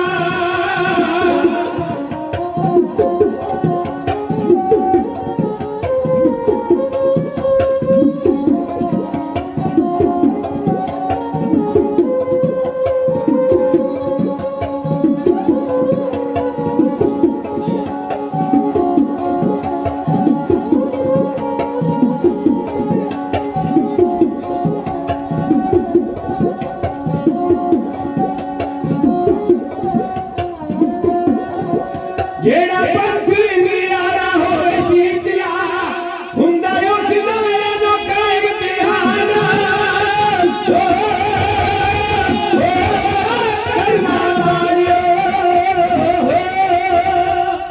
गुरु गोबिंद राय सच्चे पातशाह महाराज जी हाथ ਵਿੱਚ ਨੰਗੀ ਤੇਗ ਲੈ ਕੇ ਹਵਾ ਵਿੱਚ ਲਹਿਰਾ ਕੇ ਸਾਹਮਣੇ ਬੈਠੇ ਹੋਏ 80,000 ਸਿੱਖ ਉਹਨਾਂ ਨੂੰ ਲਲਕਾਰ ਕੇ ਸੱਚੇ ਪਾਤਸ਼ਾਹ ਆਪਣੀ ਮੁਖ ਦੇ ਵਿੱਚੋਂ ਆਪਣੀ ਜ਼ੁਬਾਨ ਵਿੱਚੋਂ ਕਹਿਣ ਲੱਗੇ, ਆਓ ਕੋਈ ਸਿੱਖ, ਆਓ ਕੋਈ ਯੋਧਾ ਬਲਵਾਨ ਜਿਹੜਾ ਆਪਣਾ ਸਿਰ ਸਾਡੀ ਭੇਟ ਕਰੇ, ਇਸ ਤਲਵਾਰ ਦੀ, ਇਸ ਕਿਰਪਾਨ ਦੀ ਭੇਟ ਕਰੇ। ਗੁਰੂ ਗੋਬਿੰਦ ਰਾਏ ਸੱਚੇ ਪਾਤਸ਼ਾਹ ਮਹਾਰਾਜ ਜੀ ਨੇ ਅਨੋਖੀ ਮੰਗ ਰੱਖੀ ਹੈ। ਹੁਣ ਯਾਦ ਕਰੋ, ਆਪਣੇ ਮਨ ਵਿੱਚ ਵਿਚਾਰ ਲਿਆਓ ਕਿ ਜਿਹੜਾ ਗੁਰੂ ਰੋਜ਼ ਆਪਣੇ ਸਿੱਖਾਂ ਨੂੰ ਆਪਣੇ ਦਰਬਾਰ ਦੇ ਵਿੱਚੋਂ ਤਰ੍ਹਾਂ ਤਰ੍ਹਾਂ ਦੀਆਂ ਭੇਟਾਵਾਂ ਦੇ ਕੇ, ਤਰ੍ਹਾਂ ਤਰ੍ਹਾਂ ਦੇ ਸੁੱਖ ਆਰਾਮ ਦੇ ਕੇ, ਖੁਸ਼ੀਆਂ ਝੋਲੀ ਵਿੱਚ ਪਾ ਕੇ ਤੋਰਦਾ ਸੀ, ਅੱਜ ਉਹ ਗੁਰੂ ਅਨੋਖੇ ਹੀ ਰੂਪ ਦੇ ਵਿੱਚ ਪ੍ਰਗਟ ਹੋਇਆ ਹੈ, ਤੰਬੂ ਦੇ ਵਿੱਚੋਂ ਨਿਕਲਿਆ ਹੈ ਤੇ ਅਨੋਖੀ ਮੰਗ ਕਰ ਰਿਹਾ ਹੈ। ਮੰਗ ਬੜੀ ਵੱਡੀ ਹੈ ਕਿ ਕੋਈ ਸਿੱਖ ਆਪਣਾ ਸੀਸ ਭੇਟ ਕਰੇ, ਅਸੀਂ ਆਪਣੀ ਤਲਵਾਰ ਦੀ ਤੇਗ ਦੇ ਨਾਲ, ਆਪਣੀ ਤੇਗ ਦੇ ਨਾਲ ਉਹਦਾ ਸਿਰ ਧੜ ਦੇ ਨਾਲੋਂ ਅਲੱਗ ਕਰਨਾ ਹੈ। ਸਾਨੂੰ ਕੋਈ ਸੀਸ ਚਾਹੀਦਾ ਹੈ, ਕੋਈ ਬਲਵਾਨ ਮਿੱਤਰ। ਦੇਖੋ ਹੁਣ ਅਨੋਖੀ ਮੰਗ ਸੁਣ ਕੇ ਸਾਰਿਆਂ ਦੇ ਮਨ ਵਿੱਚ ਸਵਾਲ ਤੇ ਆਉਣਾ ਜਾਇਜ਼ ਹੈ ਵੀ ਅੱਜ ਗੁਰੂ ਪਾਤਸ਼ਾਹ ਮਹਾਰਾਜ ਜੀ ਆਪਣੇ ਸਿੱਖ ਦਾ ਸਿਰ ਕਿਉਂ ਮੰਗ ਰਹੇ ਨੇ। ਇਹ ਅਨੋਖੀ ਗੱਲ ਹੈ ਨਾ ਸਾਧ ਸੰਗਤ, ਇਹ ਕੋਈ ਅਨੋਖੀ ਗੱਲ ਨਹੀਂ ਸੀ। ਕਿਉਂ ਅਨੋਖੀ ਨਹੀਂ? ਇਹ ਕੋਈ ਨਵਾਂ ਕੰਮ ਨਹੀਂ ਸੀ। ਕਿਉਂ ਨਵਾਂ ਕੰਮ ਨਹੀਂ? ਗੁਰੂ ਨਾਨਕ ਪਾਤਸ਼ਾਹ ਮਹਾਰਾਜ ਦਾ ਇਤਿਹਾਸ ਪੜ੍ਹੀਏ ਨਾ ਤੇ ਗੁਰੂ ਨਾਨਕ ਪਾਤਸ਼ਾਹ ਮਹਾਰਾਜ ਜੀ ਨੇ ਆਪਣੀ ਬਾਣੀ ਦੇ ਅੰਦਰ ਜ਼ਿਕਰ ਕੀਤਾ ਹੈ, ਜੋ ਤੋ ਪ੍ਰੇਮ ਖਿਲਨ ਕਾ ਚਾਓ, ਸਿਰ ਧਰ ਤਲੀ ਗਲੀ ਮੇਰੀ ਆਓ, ਇਤ ਮਾਰਗ ਪੈਰ ਤਰੀਜੈ, ਸਿਰ ਦੀਜੈ ਕਾ ਨਾ ਕੀਜੈ। 1412 ਗਿਆ ਗੁਰੂ ਗ੍ਰੰਥ ਸਾਹਿਬ ਮਹਾਰਾਜ ਜੀ ਦਾ 12 ਤੇ ਵਧੇਕ ਇਹ ਸ਼ਬਦ ਆਉਂਦਾ ਹੈ ਤੇ ਸੱਜੇ ਪਾਤਸ਼ਾਹ ਦਾ ਇੱਕ ਸ਼ਬਦ ਹੋਰ ਆਉਂਦਾ, ਪਹਿਲਾ ਮਰਨ ਕਬੂਲ ਜੀਵਨ ਕੀ ਛਾੜੇ ਆਸ, ਉਹ ਸਭਨਾ ਕੀ ਰੇਣਕਾ ਤੋਂ ਆਓ ਹਮਾਰੇ ਪਾਸ। ਪਹਿਲਾ ਮਰਨਾ ਕਬੂਲ ਕਰ, ਫਿਰ ਤੈਨੂੰ ਸਿੱਖੀ ਮਿਲੇਗੀ। ਪਹਿਲਾਂ ਮੌਤ ਕਬੂਲਣੀ ਪਏਗੀ, ਜ਼ਿੰਦਗੀ ਦੀ ਆਸ ਛੱਡ ਦੇ, ਫਿਰ ਸਿੱਖ ਬਣੇਗਾ। ਤੇ ਅਗਲੀ ਗੱਲ, ਜੇ ਤੈਨੂੰ ਪ੍ਰੇਮ ਦੀ ਖੇਡ ਖੇਡਣ ਦਾ ਚਾਹ ਹੈ ਤੇ ਆਪਣੇ ਪਿਆਰੇ ਦੇ ਤੋਂ ਜਾਨ ਕੁਰਬਾਨ ਕਰਨ ਦੇ ਲਈ ਆਪਣਾ ਸਿਰ ਤਲੀ ਤੇ ਧਰ ਕੇ ਆ, ਪ੍ਰੇਮ ਦੀ ਖੇਡ ਫਿਰ ਖੇਡੀ ਜਾਣੀ। ਇੱਕ ਨਵੀਂ ਗੱਲ ਥੋੜਾ ਸੀ ਵੀ ਗੁਰੂ ਪਾਤਸ਼ਾਹ ਨੇ ਸਿਰ ਮੰਗਿਆ, ਸਿਰ ਤੇ ਗੁਰੂ ਨਾਨਕ ਪਾਤਸ਼ਾਹ ਮਹਾਰਾਜ ਜੀ ਨੇ ਵੀ ਮੰਗਿਆ। ਤੇ ਸਾਧ ਸੰਗਤ, ਜਿਹੜੀ ਵਿਸਾਖੀ ਦੀ ਤਰੀਕ ਹੈ ਉਹ ਸਾਡੇ ਧਰਮ ਦੇ ਨਾਲ ਬਹੁਤ ਵੱਡਾ ਸੰਬੰਧ ਰੱਖਦੀ ਹੈ, ਕਿਉਂਕਿ ਮੈਂ ਬੇਨਤੀ ਕਰਦੇ ਆ, ਗੁਰੂ ਨਾਨਕ ਪਾਤਸ਼ਾਹ ਮਹਾਰਾਜ ਦਾ ਅਵਤਾਰ ਵਿਸਾਖ ਮਹੀਨੇ ਵਿੱਚ ਹੋਇਆ ਤੇ ਜਿੱਦਣ ਮਹਾਰਾਜ ਜੀ ਪ੍ਰਚਾਰ ਕਰਨ ਦੇ ਲਈ ਆਪਣੀ ਪਹਿਲੀ ਉਦਾਸੀ ਦੇ ਲਈ ਸੁਲਤਾਨਪੁਰ ਚਾਲੇ ਪਾਉਂਦੇ ਹਨ, ਉਦਣ ਵੀ ਵਿਸਾਖ ਦਾ ਮਹੀਨਾ ਹੈ। ਤੇ ਜਿੱਦਣ ਸਤਿਗੁਰੂ ਗੁਰੂ ਅਮਰਦਾਸ ਮਹਾਰਾਜ ਗੋਇੰਦਵਾਲ ਦੀ ਬੋਲੀ ਬਣਵਾ ਕੇ ਉਹਦਾ ਕੜ ਤੋੜਦੇ ਨੇ ਨਾ, ਕੜ ਭਾਈ ਮਾਣਕ ਚੰਦ ਨੇ ਤੋੜਿਆ ਸੀ। ਕੜ ਦਾ ਮਤਲਬ ਪਤਾ ਕੀ ਹੁੰਦਾ ਹੈ? ਸਾਰਾ ਟੋਆ ਪੁੱਟ ਕੇ, ਸਾਰੀ ਬੋਲੀ ਪੁੱਟ ਕੇ ਆਖਰੀ ਤਹਿ ਜਿਹਦੇ ਥੱਲੇ ਪਾਣੀ ਆ ਜਾਣਾ ਹੈ, ਉਹ ਆਖਰੀ ਤਹਿ ਨੂੰ ਭੰਨਣਾ, ਉਹਨੂੰ ਕਹਿੰਦੇ ਨੇ ਕੜ ਟੁੱਟਣਾ। ਸਾਧ ਸੰਗਤ, ਉਹ ਭਾਈ ਮਾਣਕ ਚੰਦ ਨੇ ਤੋੜਿਆ ਸੀ। ਜਿੱਦਣ ਉਹ ਕੜ ਟੁੱਟਿਆ ਉਦਣ ਵੀ ਵਿਸਾਖ ਦਾ ਮਹੀਨਾ ਸੀ। ਜਿੱਦਣ ਗੁਰੂ ਅਰਜਨ ਦੇਵ ਪਾਤਸ਼ਾਹ ਮਹਾਰਾਜ ਸੋਹਣਿਆਂ ਦੇ ਸੁਲਤਾਨ ਗੋਬਿੰਦਗੜ੍ਹ ਸਾਹਿਬ ਪ੍ਰਗਟ ਹੋਏ, ਉਸ ਦਿਨ ਵਿਸਾਖ ਦਾ ਮਹੀਨਾ ਸੀ। ਜਦੋਂ ਗੁਰੂ ਹਰਕ੍ਰਿਸ਼ਨ ਪਾਤਸ਼ਾਹ ਮਹਾਰਾਜ ਜੀ ਨੇ ਬਾਬਾ ਵਸੇ ਗ੍ਰਾਮ ਬਕਾਲੇ ਗੁਰੂ ਤੇਗ ਬਹਾਦਰ ਮਹਾਰਾਜ ਜੀ ਵੱਲ ਇਸ਼ਾਰਾ ਕੀਤਾ ਸੀ, ਉਦੋਂ ਵੀ ਵਿਸਾਖ ਦਾ ਮਹੀਨਾ ਸੀ। ਸਾਧ ਸੰਗਤ, ਅੱਜ ਸਤਿਗੁਰੂ ਗੁਰੂ ਗੋਬਿੰਦ ਰਾਏ ਪਾਤਸ਼ਾਹ ਮਹਾਰਾਜ ਜੀ ਨੇ ਉਸੇ ਵਿਸਾਖ ਦੇ ਮਹੀਨੇ ਦੇ ਅੰਦਰ ਅਨੋਖਾ ਕੌਤਕ ਕਰਨਾ, ਖਾਲਸਾ ਸਜਣਾ। ਹਿੰਦੂ ਤੁਰਕ ਦੋਹਾਂ ਤੇ ਨਿਆਰਾ, ਹਿੰਦੂ ਤੁਰਕ ਤੇ ਦੋਨਾਂ ਵਿੱਚੋਂ ਨਿਆਰਾ, ਕਿਉਂਕਿ ਦੋ ਹੀ ਧਰਮ ਚੱਲੇ ਆ ਰਹੇ ਸੀ। ਇੱਕ ਹਿੰਦੂ ਦੇ ਇੱਕ ਮੁਸਲਮਾਨ, ਦੋਹਾਂ ਦਾ ਵੱਧ ਪਹਿਰਾ 12 ਪਹਿਰਾ ਇੱਥੇ ਚੱਲਦਾ ਸੀ ਤੇ ਉਹਨਾਂ ਦੋਹਾਂ ਤੋਂ ਨਿਆਰਾ ਪੰਥ ਜਿਹੜਾ ਮਹਾਰਾਜ ਜੀ ਨੇ ਵਿਸਾਖੀ ਮਹੀਨੇ ਵਿੱਚ ਸਾਜਣਾ। ਅੱਗੇ ਚੱਲ ਕੇ ਇਤਿਹਾਸ ਪੜ੍ਹੀਏ ਨਾ 1768 ਈਸਵੀ ਦੇ ਅੰਦਰ ਦੋ ਮੁਸਲਮਾਨ ਰਾਜੇ ਪਿਓ ਤੇ ਪੁੱਤ ਸਨ। ਉਹਨਾਂ ਨੇ ਗੁਰੂ ਗੋਬਿੰਦ ਸਿੰਘ ਮਹਾਰਾਜ ਦੀ ਖੰਡੇ ਬਾਟ ਦੀ ਪੋਲ ਲੈ ਕੇ ਅੰਮ੍ਰਿਤਧਾਰੀ ਹੋ ਕੇ ਸਿੰਘ ਸਜ ਕੇ ਆਪਣਾ ਨਾਮ ਗੁਰੂ ਗੋਬਿੰਦ ਸਿੰਘ ਮਹਾਰਾਜ ਦੇ ਧੀਆਂ ਪੁੱਤਰਾਂ ਦੇ ਵਿੱਚ ਸ਼ਾਮਲ ਕਰਵਾਇਆ ਸੀ। ਸਾਧ ਸੰਗਤ ਅੱਗੇ ਚੱਲੋ, ਫਿਰ ਆ ਜਾਂਦਾ 1919 ਸਨ 13 ਅਪ੍ਰੈਲ ਵਿਸਾਖੀ ਵਾਲਾ ਉਹ ਦਿਨ ਜਿਹੜਾ ਕਦੇ ਸਾਨੂੰ ਭੁੱਲ ਨਹੀਂ ਸਕਦਾ। ਅੰਗਰੇਜ਼ਾਂ ਦੇ ਰਾਜ ਵੇਲੇ ਸਾਡੇ ਭਾਈਆਂ ਦੇ ਉੱਪਰ, ਸਾਡੀਆਂ ਬੀਬੀਆਂ ਦੇ ਉੱਪਰ, ਨਿਹੱਥਿਆਂ ਦੇ ਉੱਪਰ ਜਲਿਆਂਵਾਲੇ ਬਾਗ ਅੰਮ੍ਰਿਤਸਰ ਸਾਹਿਬ ਦੀ ਧਰਤੀ ਤੇ ਗੋਲੀਆਂ ਚਲਾ ਕੇ ਉਹਨਾਂ ਨੂੰ ਨਿਹੱਥਿਆਂ ਨੂੰ ਮਾਰਿਆ ਗਿਆ, ਸ਼ਹੀਦ ਕੀਤਾ ਗਿਆ। ਵਿਸਾਖ ਦਾ ਮਹੀਨਾ ਅੱਗੇ ਚੱਲ ਕੇ 1978 ਆ ਜਾਂਦਾ ਹੈ। 1978 ਦੇ ਅੰਦਰ ਜਿਹੜੇ ਨਿਰੰਕਾਰੀ ਨੇ, ਨਰਕਧਾਰੀ ਨੇ, ਉਹਨਾਂ ਦੇ ਵੱਲੋਂ 13 ਸਿੱਖਾਂ ਨੂੰ ਸ਼ਹੀਦ ਕੀਤਾ ਜਾਂਦਾ ਅੰਮ੍ਰਿਤਸਰ ਸਾਹਿਬ ਦੀ ਧਰਤੀ ਤੇ। ਉਦੋਂ ਵੀ ਵਿਸਾਖੀ ਦਾ ਦਿਨ ਸੀ। ਸਾਧ ਸੰਗਤ ਇਹ ਵਿਸਾਖੀ ਦਾ ਦਿਨ ਬਹੁਤ ਮਹੱਤਵ ਰੱਖਦਾ ਸਾਡੇ ਇਤਿਹਾਸ ਦੇ ਅੰਦਰ। ਬਹੁਤ ਮਹਾਨ ਕਾਰਨਾਮੇ ਨੇ ਵਿਸਾਖੀਆਂ ਦੇ। ਮੇਰੇ ਕੋਲ ਸਮਾਂ ਨਹੀਂ ਕਿ ਮੈਂ ਸਾਰਿਆਂ ਦਾ ਜ਼ਿਕਰ ਤੁਹਾਡੇ ਸਾਹਮਣੇ ਕਰਾਂ। ਆਓ ਤੱਕੋ ਜਿਹੜੀ ਵਿਸਾਖੀ ਦੀ ਗੱਲ ਮੈਂ ਕਰ ਰਿਹਾ ਉਹ ਵਿਸਾਖੀ ਕਿਹੜੀ ਹੈ। ਸਾਧ ਸੰਗਤ ਭਾਈ ਗੁਰਦਾਸ ਸਾਹਿਬ ਨੇ ਕਿਹਾ ਸੀ ਘਰ ਘਰ ਅੰਦਰ ਧਰਮਸਾਲ ਹੋਵੇ ਕੀਰਤਨ ਸਦਾ ਵਸੋਆ। ਧਿਆਨ ਨਾਲ ਸੁਣਿਓ, ਮੇਰੀਆਂ ਮਾਤਾਵਾਂ ਭੈਣਾਂ ਵੀ ਬੈਠੀਆਂ ਨੇ। ਪਹਿਲੀ ਵਾਰ ਦੀ 27ਵੀਂ ਪੌੜੀ ਹੈ ਭਾਈ ਗੁਰਦਾਸ ਸਾਹਿਬ ਜੀ ਦੀ। ਘਰ ਘਰ ਅੰਦਰ ਧਰਮਸਾਲ ਹੋਵੇ ਕੀਰਤਨ ਸਦਾ ਵਸੋਆ। ਹਰ ਘਰ ਦੇ ਵਿੱਚ ਗੁਰੂ ਦੇ ਸਿੱਖ ਦੇ ਹਰ ਘਰ ਦੇ ਵਿੱਚ ਧਰਮਸਾਲ ਬਣੀ ਹੋਵੇ ਤੇ ਹਰ ਘਰ ਦੇ ਵਿੱਚ ਕੀਰਤਨ ਹੋਵੇ। ਇਹੋ ਬਣਦੇ ਮਾਹੌਲ ਜਿਵੇਂ ਵਿਸਾਖੀ ਦਾ ਮਾਹੌਲ ਹੁੰਦਾ। ਵਸੋਆ ਦਾ ਮਤਲਬ ਹੈ ਵਿਸਾਖੀ। ਭਾਈ ਗੁਰਦਾਸ ਸਾਹਿਬ ਨੇ ਕਿਹਾ ਭਈ ਇਹੋ ਜਿਹਾ ਮਾਹੌਲ ਬਣ ਜਾਏ ਜਿਵੇਂ ਸਿੱਖਾਂ ਦੇ ਘਰ ਵਿੱਚ ਰੋਜ਼ੇ ਵਿਸਾਖੀ ਹੁੰਦੀ ਹੈ। ਰੋਜ਼ੇ ਵਿਸਾਖੀ ਦਾ ਦਿਹਾੜਾ ਹੈ। ਦੇਖੋ ਬਾਤ ਵਿਸਾਖੀ ਦਾ ਦਿਹਾੜਾ ਕਿੰਨਾ ਮਹੱਤਵ ਸਾਡੇ ਸਿੱਖ ਧਰਮ ਦੇ ਅੰਦਰ ਰੱਖਦਾ ਹੈ। ਗੁਰੂ ਗ੍ਰੰਥ ਸਾਹਿਬ ਜੀ ਦੀ ਬਾਣੀ ਕਹਿੰਦੀ ਆਪੇ ਗੁਰ ਚੇਲਾ ਹੈ ਆਪੇ ਆਪੇ ਦਸੇ ਘਾਟ। ਇਹ ਗੁਰੂ ਗ੍ਰੰਥ ਸਾਹਿਬ ਮਹਾਰਾਜ ਦੀ ਬਾਣੀ ਕਹਿੰਦੀ ਹੈ। 3-4 ਜਗ੍ਹਾ ਇਹ ਸ਼ਬਦ ਆਉਂਦਾ ਹੈ ਭਈ ਆਪੇ ਗੁਰ ਚੇਲਾ ਹੈ। ਇਹ ਗੁਰੂ ਗ੍ਰੰਥ ਸਾਹਿਬ ਦੀ ਬਾਣੀ ਕਹਿੰਦੀ ਹੈ, ਭਾਈ ਗੁਰਦਾਸ ਦੀਆਂ ਵਾਰਾਂ ਨਹੀਂ। ਹਾਲਾਂਕਿ ਜਿਹੜਾ ਮੈਂ ਸ਼ਬਦ ਪਹਿਲਾਂ ਪੜ੍ਹਿਆ ਉਹ ਭਾਈ ਗੁਰਦਾਸ ਸਿੰਘ ਜੀ ਦੀ ਲਿਖੀ ਹੋਈ ਵਾਰ ਹੈ। ਹੁਣ ਇੱਕ ਇਹ ਗੁੰਝਲ ਤੁਹਾਡੇ ਸਾਹਮਣੇ ਮੈਂ ਹੱਲ ਕਰਦੇ ਆ। ਸਾਡੇ ਇਤਿਹਾਸ ਵਿੱਚ ਦੋ ਭਾਈ ਗੁਰਦਾਸ ਸਾਹਿਬ ਨੇ। ਇੱਕ ਭਾਈ ਗੁਰਦਾਸ ਸਾਹਿਬ ਉਹ ਜਿਨ੍ਹਾਂ ਨੇ ਪਹਿਲਾ ਗੁਰੂ ਗ੍ਰੰਥ ਸਾਹਿਬ ਜੀ ਦਾ ਸਰੂਪ ਆਪਣੇ ਹੱਥੀਂ ਲਿਖਿਆ। ਗੁਰੂ ਅਰਜਨ ਦੇਵ ਜੀ ਦੇ ਉਹ ਸਤਿਕਾਰਯੋਗ ਮਾਮਾ ਜੀ ਲੱਗਦੇ ਨੇ ਔਰ ਗੁਰੂ ਅਮਰਦਾਸ ਮਹਾਰਾਜ ਦੇ ਭਤੀਜੇ ਲੱਗਦੇ ਨੇ। ਉਹ ਭਾਈ ਗੁਰਦਾਸ ਸਾਹਿਬ ਜਿਨ੍ਹਾਂ ਨੇ 40 ਵਾਰਾਂ ਔਰ 676 ਕਵਿਤ ਲਿਖੇ। ਅੱਗੇ ਆ ਕੇ 10ਵੇਂ ਪਾਤਸ਼ਾਹ ਦੇ 52 ਕਵੀਆਂ ਦੇ ਵਿੱਚੋਂ ਕਵੀ ਹੈ ਭਾਈ ਗੁਰਦਾਸ ਸਿੰਘ ਜਿਨ੍ਹਾਂ ਨੇ ਇੱਕ ਵਾਰ ਲਿਖੀ। ਉਹ ਵਾਰ ਵੀ ਭਾਈ ਗੁਰਦਾਸ ਦੀਆਂ 40 ਵਾਰਾਂ ਦੇ ਨਾਲ ਐਡ ਕਰ ਦਿੱਤੀ ਗਈ। ਭਾਈ ਗੁਰਦਾਸ ਸਿੰਘ ਦੀ ਵਾਰ ਜਿਹਦੇ ਅੰਦਰ ਅਸੀਂ ਪੜ੍ਹਦੇ ਆ ਪੀ ਬਹੁ ਪੌਲ ਖੰਡ ਧਾਰ ਹੋਏ ਜਲ ਮਸੇਲਾ ਵਾਹੋ ਵਾਹੋ ਗੋਬਿੰਦ ਸਿੰਘ ਆਪੇ ਗੁਰਚੇਲਾ। ਇਹ ਉਹ ਭਾਈ ਗੁਰਦਾਸ ਸਿੰਘ ਦੀ ਵਾਰ ਹੈ ਜਿਹੜੇ 52 ਕਵੀਆਂ ਦੇ ਵਿੱਚੋਂ ਕਵੀ ਹੈ, ਦਰਬਾਰੀ ਕਵੀ ਗੁਰੂ ਗੋਬਿੰਦ ਸਿੰਘ ਮਹਾਰਾਜ ਜੀ ਦਾ। ਖੈਰ ਆਓ ਵਿਸਾਖੀ ਦਾ ਮਹਾਨ ਦਿਹਾੜਾ ਮਹਾਰਾਜ ਜੀ ਅਨੋਖਾ ਕੌਤਕ ਕਰਨ ਲੱਗੇ ਆ। ਸੱਚੇ ਪਾਤਸ਼ਾਹ ਨੇ ਤਲਵਾਰ ਲਹਿਰਾਈ ਆ, ਕੋਈ ਸਿੱਖ ਆਪਣਾ ਸੀਸ ਭੇਟ ਕਰੇ। ਅੱਜ ਮਹਾਰਾਜ ਜੀ ਨੇ ਸਿੱਖਾਂ ਨੂੰ ਅਨੋਖੀ ਰੰਗਤ ਦੇ ਦੇਣੀ, ਅੱਜ ਅਨੋਖਾ ਜੀਵਨ ਬਖਸ਼ਿਸ਼ ਕਰਨਾ ਹੈ। ਸਾਧ ਸੰਗਤ ਚੇਤੇ ਵਿੱਚ ਰੱਖਿਓ, ਅੰਮ੍ਰਿਤਧਾਰੀ ਸਿੰਘ ਦੇ 5 ਕਕਾਰ ਨੇ, 5 ਕੱਕੇ ਨੇ, ਕੱਛ ਕੜਾ ਕੰਧਾ ਕੇਸ ਕਿਰਪਾਨ। ਇਹ ਸਿੱਖ ਦੀ ਰਹਿਣੀ ਬਹਿਣੀ ਹੈ, ਇਹ ਸਿੱਖ ਦੀ ਦਿੱਖ ਹੈ, ਬਾਹਰਲੀ ਦਿੱਖ ਹੈ। ਬਾਹਰਲੇ 5 ਬਾਹਰਮੁਖੀ ਕਕਾਰ ਨੇ ਤੇ ਸਾਧ ਸੰਗਤ ਦੇ ਕਕਾਰ ਕੋਈ ਪਹਿਲਾਂ ਪੱਕੇ ਨਹੀਂ ਸੀ ਪਾਉਂਦਾ। ਹਾਲਾਂਕਿ ਇਹ ਜਿਹੜੀਆਂ ਚੀਜ਼ਾਂ ਨੇ ਪਹਿਲਾਂ ਵਰਤੀਆਂ ਜਾਂਦੀਆਂ ਸਨ। ਮੈਂ ਚੁੱਪ ਮਾਤਰ ਬੇਨਤੀ ਕਰਦਾ, ਕੰਘਾ ਵੀ ਪਹਿਲਾਂ ਵਰਤਿਆ ਜਾਂਦਾ ਸੀ। ਕਿਉਂ? ਕਿਉਂਕਿ ਗੁਰੂ ਕੇ ਸਿੱਖ ਕੇਸ ਰੱਖਦੇ ਆ ਤੇ ਕੇਸਾਂ ਨੂੰ ਸਾਫ਼ ਕਰਨ ਵਾਸਤੇ ਕੰਘੇ ਦੀ ਜ਼ਰੂਰਤ ਹੁੰਦੀ ਹੈ। ਸਿੱਖ ਪਹਿਲਾਂ ਕੰਘਾ ਵੀ ਰੱਖਦੇ ਸੀ ਤੇ ਕੜਾ ਵੀ ਸਾਡੇ ਧਰਮ ਵਿੱਚ ਪਹਿਲਾਂ ਚੱਲਿਆ ਆ ਰਿਹਾ ਸੀ। ਕਿਉਂਕਿ ਗੁਰੂ ਨਾਨਕ ਪਾਤਸ਼ਾਹ ਦਾ ਇੱਕ ਕੜਾ ਰਾਂਚੀ ਸ਼ਹਿਰ ਦੇ ਅੰਦਰ ਗੁਰਦੁਆਰਾ ਸਾਹਿਬ ਦੇ ਅੰਦਰ ਸੁਸ਼ੋਭਿਤ ਹੈ, ਸੰਗਤਾਂ ਦਰਸ਼ਨ ਕਰਦੀਆਂ। ਗੁਰੂ ਤੇਗ ਬਹਾਦਰ ਮਹਾਰਾਜ ਦਾ ਇੱਕ ਕੜਾ ਗੁਰੂ ਕਾ ਬਾਗ ਗੁਰਦੁਆਰਾ ਪਟਨਾ ਸਾਹਿਬ ਦੀ ਧਰਤੀ ਤੇ ਮੌਜੂਦ ਹੈ, ਉਹ ਸੰਗਤਾਂ ਦਰਸ਼ਨ ਕਰਦੀਆਂ ਨੇ। ਅੱਗੇ ਚੱਲ ਕੇ ਕਕਾਰ ਆ ਜਾਂਦਾ ਸਾਧ ਸੰਗਤ ਕੇਸ। ਕੇਸ ਵੀ ਸਾਡੇ ਧਰਮ ਦੇ ਅੰਦਰ ਗੁਰੂ ਨਾਨਕ ਪਾਤਸ਼ਾਹ ਮਹਾਰਾਜ ਜੀ ਨੇ ਪਹਿਲੇ ਕਹਿਤਾ ਕਿ ਕੇਸ ਰੱਖਣੇ ਆ। ਉਦਾਂ ਜਦੋਂ ਤੁਸੀਂ ਇਤਿਹਾਸ ਪੜ੍ਹੋਗੇ ਨਾ ਪੁਰਾਤਨ, ਸਾਰੇ ਸਾਡੇ ਸਿਮਰਤੀਆਂ ਵੇਦ ਉਹਨਾਂ ਵਿੱਚ ਉਦਾਹਰਨਾਂ ਮੇਰੇ ਕੋਲ ਬਹੁਤ ਨੇ। ਅਥਰਵੇਦ ਜਿਹਨੂੰ ਅਸੀਂ ਕਹਿੰਦੇ ਆ, ਸਿਮਰਤੀਆਂ ਵਿੱਚੋਂ ਜਮ ਸਿਮਰਤੀ, ਸਿਮਰਤੀ ਦੇ ਵਿੱਚੋਂ ਆਪ ਸਤੰਭ ਸਿਮਰਤੀ, ਉਹਨਾਂ ਵਿੱਚ ਜ਼ਿਕਰ ਆਉਂਦਾ ਹੈ ਕਿ ਪੁਰਾਤਨ ਸਮੇਂ ਦੇ ਅੰਦਰ ਲੋਕ ਆਪਣੇ ਕੇਸ ਮਨਾਉਂਦੇ ਨਹੀਂ ਸਨ। ਕੇਸ ਕਤਲ ਨਹੀਂ ਸੀ ਕਰਾਉਂਦੇ ਪੁਰਾਣੇ ਸਮੇਂ ਅੰਦਰ ਲੋਕ। ਕਿਉਂ? क्योंकि वड्डा पाप समझिया ਜਾਂਦਾ ਸੀ। ਆਪਣੇ ਕੇਸ ਕਤਲ ਕਰਾਉਣੇ ਬਹੁਤ ਵੱਡਾ ਪਾਪ ਮੰਨਿਆ ਜਾਂਦਾ ਸੀ ਪੁਰਾਣੇ ਸਮੇਂ ਦੇ ਅੰਦਰ। ਇਹ ਮੈਂ ਨਹੀਂ ਕਹਿ ਰਿਹਾ, ਹਿੰਦੂ ਧਰਮ ਦੇ ਵੇਦ ਔਰ ਸਿਮਰਤੀਆਂ ਕਹਿ ਰਹੇ ਨੇ। ਸਤ ਸੰਗਤ ਕੇਸਾਂ ਵਿੱਚ ਬਹੁਤ ਵੱਡੀ ਤਾਕਤ ਹੈ।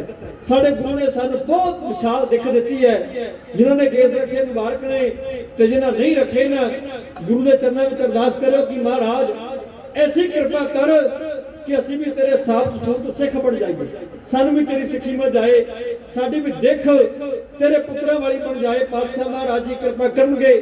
ਮੇਰੀ ਇਹ ਮਨ ਦੀ ਮੁਰਾਦ ਹੈ, ਮੇਰੇ ਮਨ ਦੀ ਆਸ ਹੈ ਕਿ ਜਿਹੜਾ ਸੱਚੇ ਮਨ ਨਾਲ ਅਰਦਾਸ ਕਰੇਗਾ ਨਾ, ਗੁਰੂ ਜ਼ਰੂਰ ਉਹਦੇ ਉੱਤੇ ਸੱਚੇ ਪਾਤਸ਼ਾਹ ਮਹਾਰਾਜ ਜੀ ਮਿਹਰ ਕਰਕੇ ਉਹਦੇ ਕੇਸ ਵੀ ਰਖਵਾ ਦੇਣਗੇ, ਦਾੜੀ ਵੀ ਰਖਵਾ ਦੇਣਗੇ, ਮਹਾਰਾਜ ਆਪਣਾ ਸਿੱਖ ਵੀ ਬਣਾ ਲੈਣਗੇ। ਬਸ ਭਾਵਨਾ ਦੇ ਨਾਲ ਅਰਦਾਸ ਕਰਨ ਦੀ ਲੋੜ ਹੈ। ਮਹਾਰਾਜ ਜੀ ਆਪੇ ਆਪਣੇ ਚਰਨਾਂ ਨਾਲ ਲਾ ਲੈਂਦੇ ਆ। ਆਓ ਦੇਖੋ ਹੁਣ ਸਾਧ ਸੰਗਤ ਤੇ ਸੱਚੇ ਪਾਤਸ਼ਾਹ ਨੇ ਕਿਹਾ ਵੀ ਸਿੱਖ ਇੱਕ ਭੇਟਾ ਲੈ ਕੇ ਆਓ ਸ਼ੀਸ਼ ਦੀ। 5 ਕਕਾਰ ਅੱਜ ਮਹਾਰਾਜ ਜੀ ਨੇ ਪੱਕੇ ਕਰਨੇ ਨੇ। ਉਹਨਾਂ ਦੀ ਮੈਂ ਵਾਰਤਾ ਤੁਹਾਡੇ ਨਾਲ ਸਾਂਝੀ ਕੀਤੀ ਹੈ। ਕਿਰਪਾਨ ਜਿਹੜੀ ਹੈ ਇਹ ਬਹੁਤ ਵੱਡਾ ਦਾਨ ਹੈ। ਕਿਰਪਾਨ ਜਿਹੜੀ ਹੈ ਇਹ ਜੰਗਾਂ ਯੁੱਧਾਂ ਵਿੱਚ ਵਰਤੀ ਮਹਾਰਾਜ ਜੀ ਨੇ। ਜਦੋਂ ਅਸੀਂ ਇਤਿਹਾਸ ਪੜ੍ਹਦੇ 6ਵੇਂ ਪਾਤਸ਼ਾਹ ਨੇ ਕਿਰਪਾਨ ਵਰਤੀ।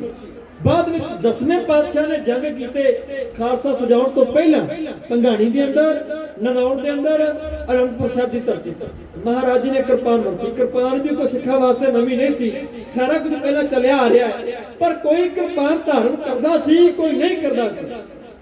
ਕੋਈ ਸਿੱਖ ਕੜਾ ਪਾਉਂਦਾ ਸੀ, ਕੋਈ ਨਹੀਂ ਪਾਉਂਦਾ ਸੀ। ਕੋਈ ਸਿੱਖ ਆਪਣੇ ਕੋਲ ਕੰਘਾ ਰੱਖਦਾ, ਕੋਈ ਨਹੀਂ ਰੱਖਦਾ। ਪਰ ਅੱਜ ਮਹਾਰਾਜ ਜੀ ਨੇ ਕਸ਼, ਕੜਾ, ਕੰਘਾ, ਕੇਸ, ਕਿਰਪਾਨ ਉਹ 5 ਕਕਾਰ ਲਾਗੂ ਕਰਨੇ ਲਾਜ਼ਮੀ ਤੇ ਜ਼ਰੂਰੀ ਕਰਨੇ ਆਪਣੇ ਸਿੱਖਾਂ ਦੇ ਵਾਸਤੇ, ਵੀ ਤੁਹਾਡੇ ਵਾਸਤੇ, ਤੁਹਾਡੀ ਪਹਿਚਾਣ ਵਾਸਤੇ ਇਹ 5 ਕਕਾਰ ਜ਼ਰੂਰੀ ਨੇ।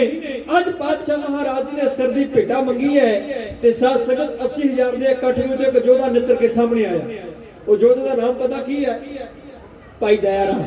ਮਹਾਰਾਜ ਦੇ ਚਰਨਾਂ ਵਿੱਚ ਆਇਆ, ਉਹਨੇ ਗਲ ਵਿੱਚ ਪੱਲਾ ਪਾਇਆ, ਹੱਥ ਜੋੜ ਲਿਆ, ਸੀਸ ਲਾ ਕੇ ਕਹਿਣ ਲੱਗਾ ਮਹਾਰਾਜ ਤੁਹਾਡਾ ਸਿੱਖ ਹਾਂ ਤੇ ਸੀਸ ਦੀ ਭੇਟਾ ਕਬੂਲ ਕਰੋ। ਮਹਾਰਾਜ ਜੀ ਨੇ ਕਿਹਾ ਤੇਰਾ ਨਾਮ ਕੀ ਹੈ? ਕਹਿਣ ਲੱਗਾ ਸੱਚੇ ਪਾਤਸ਼ਾਹ ਮੇਰਾ ਨਾਮ ਹੈ ਦਇਆ ਰਾਮ। ਆਇਆ ਕਿੱਥੋਂ ਹੈ? ਮਹਾਰਾਜ ਮੈਂ ਲਾਹੌਰ ਤੋਂ ਚੱਲ ਕੇ ਆਇਆ। ਸੱਚੇ ਪਾਤਸ਼ਾਹ ਕਹਿਣ ਲੱਗੇ ਉਹ ਲਾਹੌਰ ਦੀ ਧਰਤੀ ਜਿੱਥੇ ਸਾਡੇ 5ਵੇਂ ਨਾਨਕ ਗੁਰੂ ਅਰਜਨ ਦੇਵ ਜੀ ਨੂੰ ਤੱਤੀ ਤਵੀ ਤੇ ਬਿਠਾ ਕੇ ਸੀਸ ਵਿੱਚ ਤੱਤੀ ਜਲਦੀ ਬਲਦੀ ਰੇਤ ਪਾ ਕੇ ਸ਼ਹੀਦ ਕੀਤਾ ਗਿਆ, ਤਸੀਹੇ ਦਿੱਤੇ ਗਏ। ਉਹ ਲਾਹੌਰ ਦੀ ਧਰਤੀ ਦਾ ਧਰਮ ਕਿੱਥੇ ਹੈ? ਉਹ ਲਾਹੌਰ ਦੀ ਧਰਤੀ ਦਾ ਦਇਆ ਕਿੱਥੇ ਹੈ? ਕਹਿੰਦਾ ਮਹਾਰਾਜ ਮੈਨੂੰ ਨਹੀਂ ਪਤਾ, ਪਰ ਮੈਂ ਉਸ ਧਰਤੀ ਤੋਂ ਚੱਲ ਕੇ ਆਇਆ।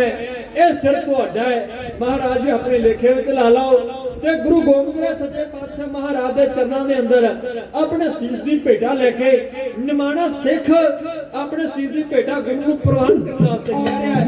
ਕਿਵੇਂ ਬੇਨਤੀ ਕਰ ਰਿਹਾ ਹੈ, ਕਿਵੇਂ ਅਰਜ਼ੋਈ ਕਰ ਰਿਹਾ ਹੈ, ਉਹਨਾਂ ਲਾਈਨਾਂ ਦਾ ਵਰਣਨ ਤੁਹਾਡੀ ਅਥਾਰਜੀ ਸਾਹਿਬ ਜੀ ਕੋਲ ਲਿਖੇ।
दी।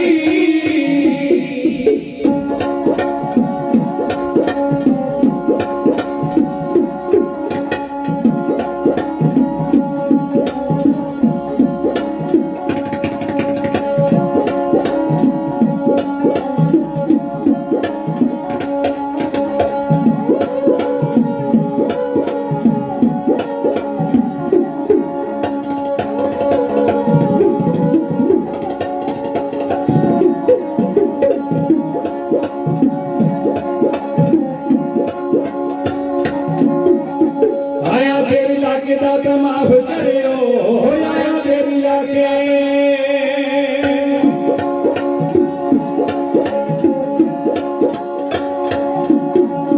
आया तेरी लाके दा ते माफ करियो, आया तेरी लाके दा ते माफ करियो। मन दी जो दुविधा नु साफ करियो, मन दी जो दुविधा नु साफ करियो। बात कदी कोना तुसा केड़ा खास जी, बात कदी कोना तुसा केड़ा खास जी। कर लो दूर तुसी बेटा राजी, कर लो दूर तुसी बेटा राजी।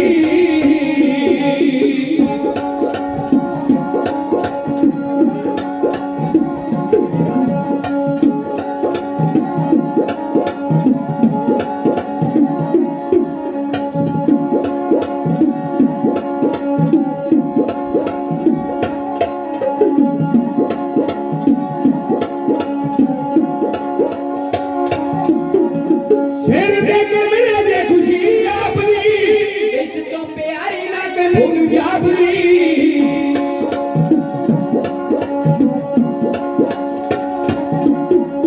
सिर दे के मिले दे खुशी अपनी, इस तो न्यारी कोई न मैनू जाबरी।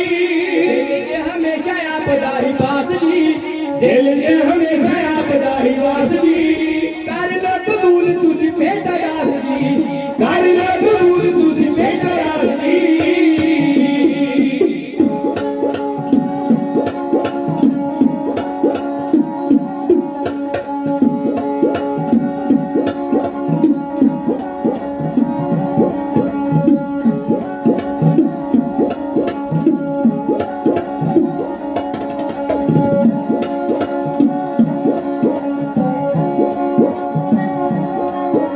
सिद्ध की सूर में दिल दरिया हुंदे, दिल दी जड़ी दी नहीं परवाह कर दे। घर घाट छड़ फकीर होना, ते नहीं किसे दे नाल सलाह कर दे। पिछों दे सेवा विच पैर पाउणा, पिछों दे सेवा विच पैर पाउणा, ते पहला अपना आप तबाह कर दे। हो जिनु गुरु दे चरनां दा इश्क लगा, ते चढ़दे सुरदे उत्ते वावा कर दे।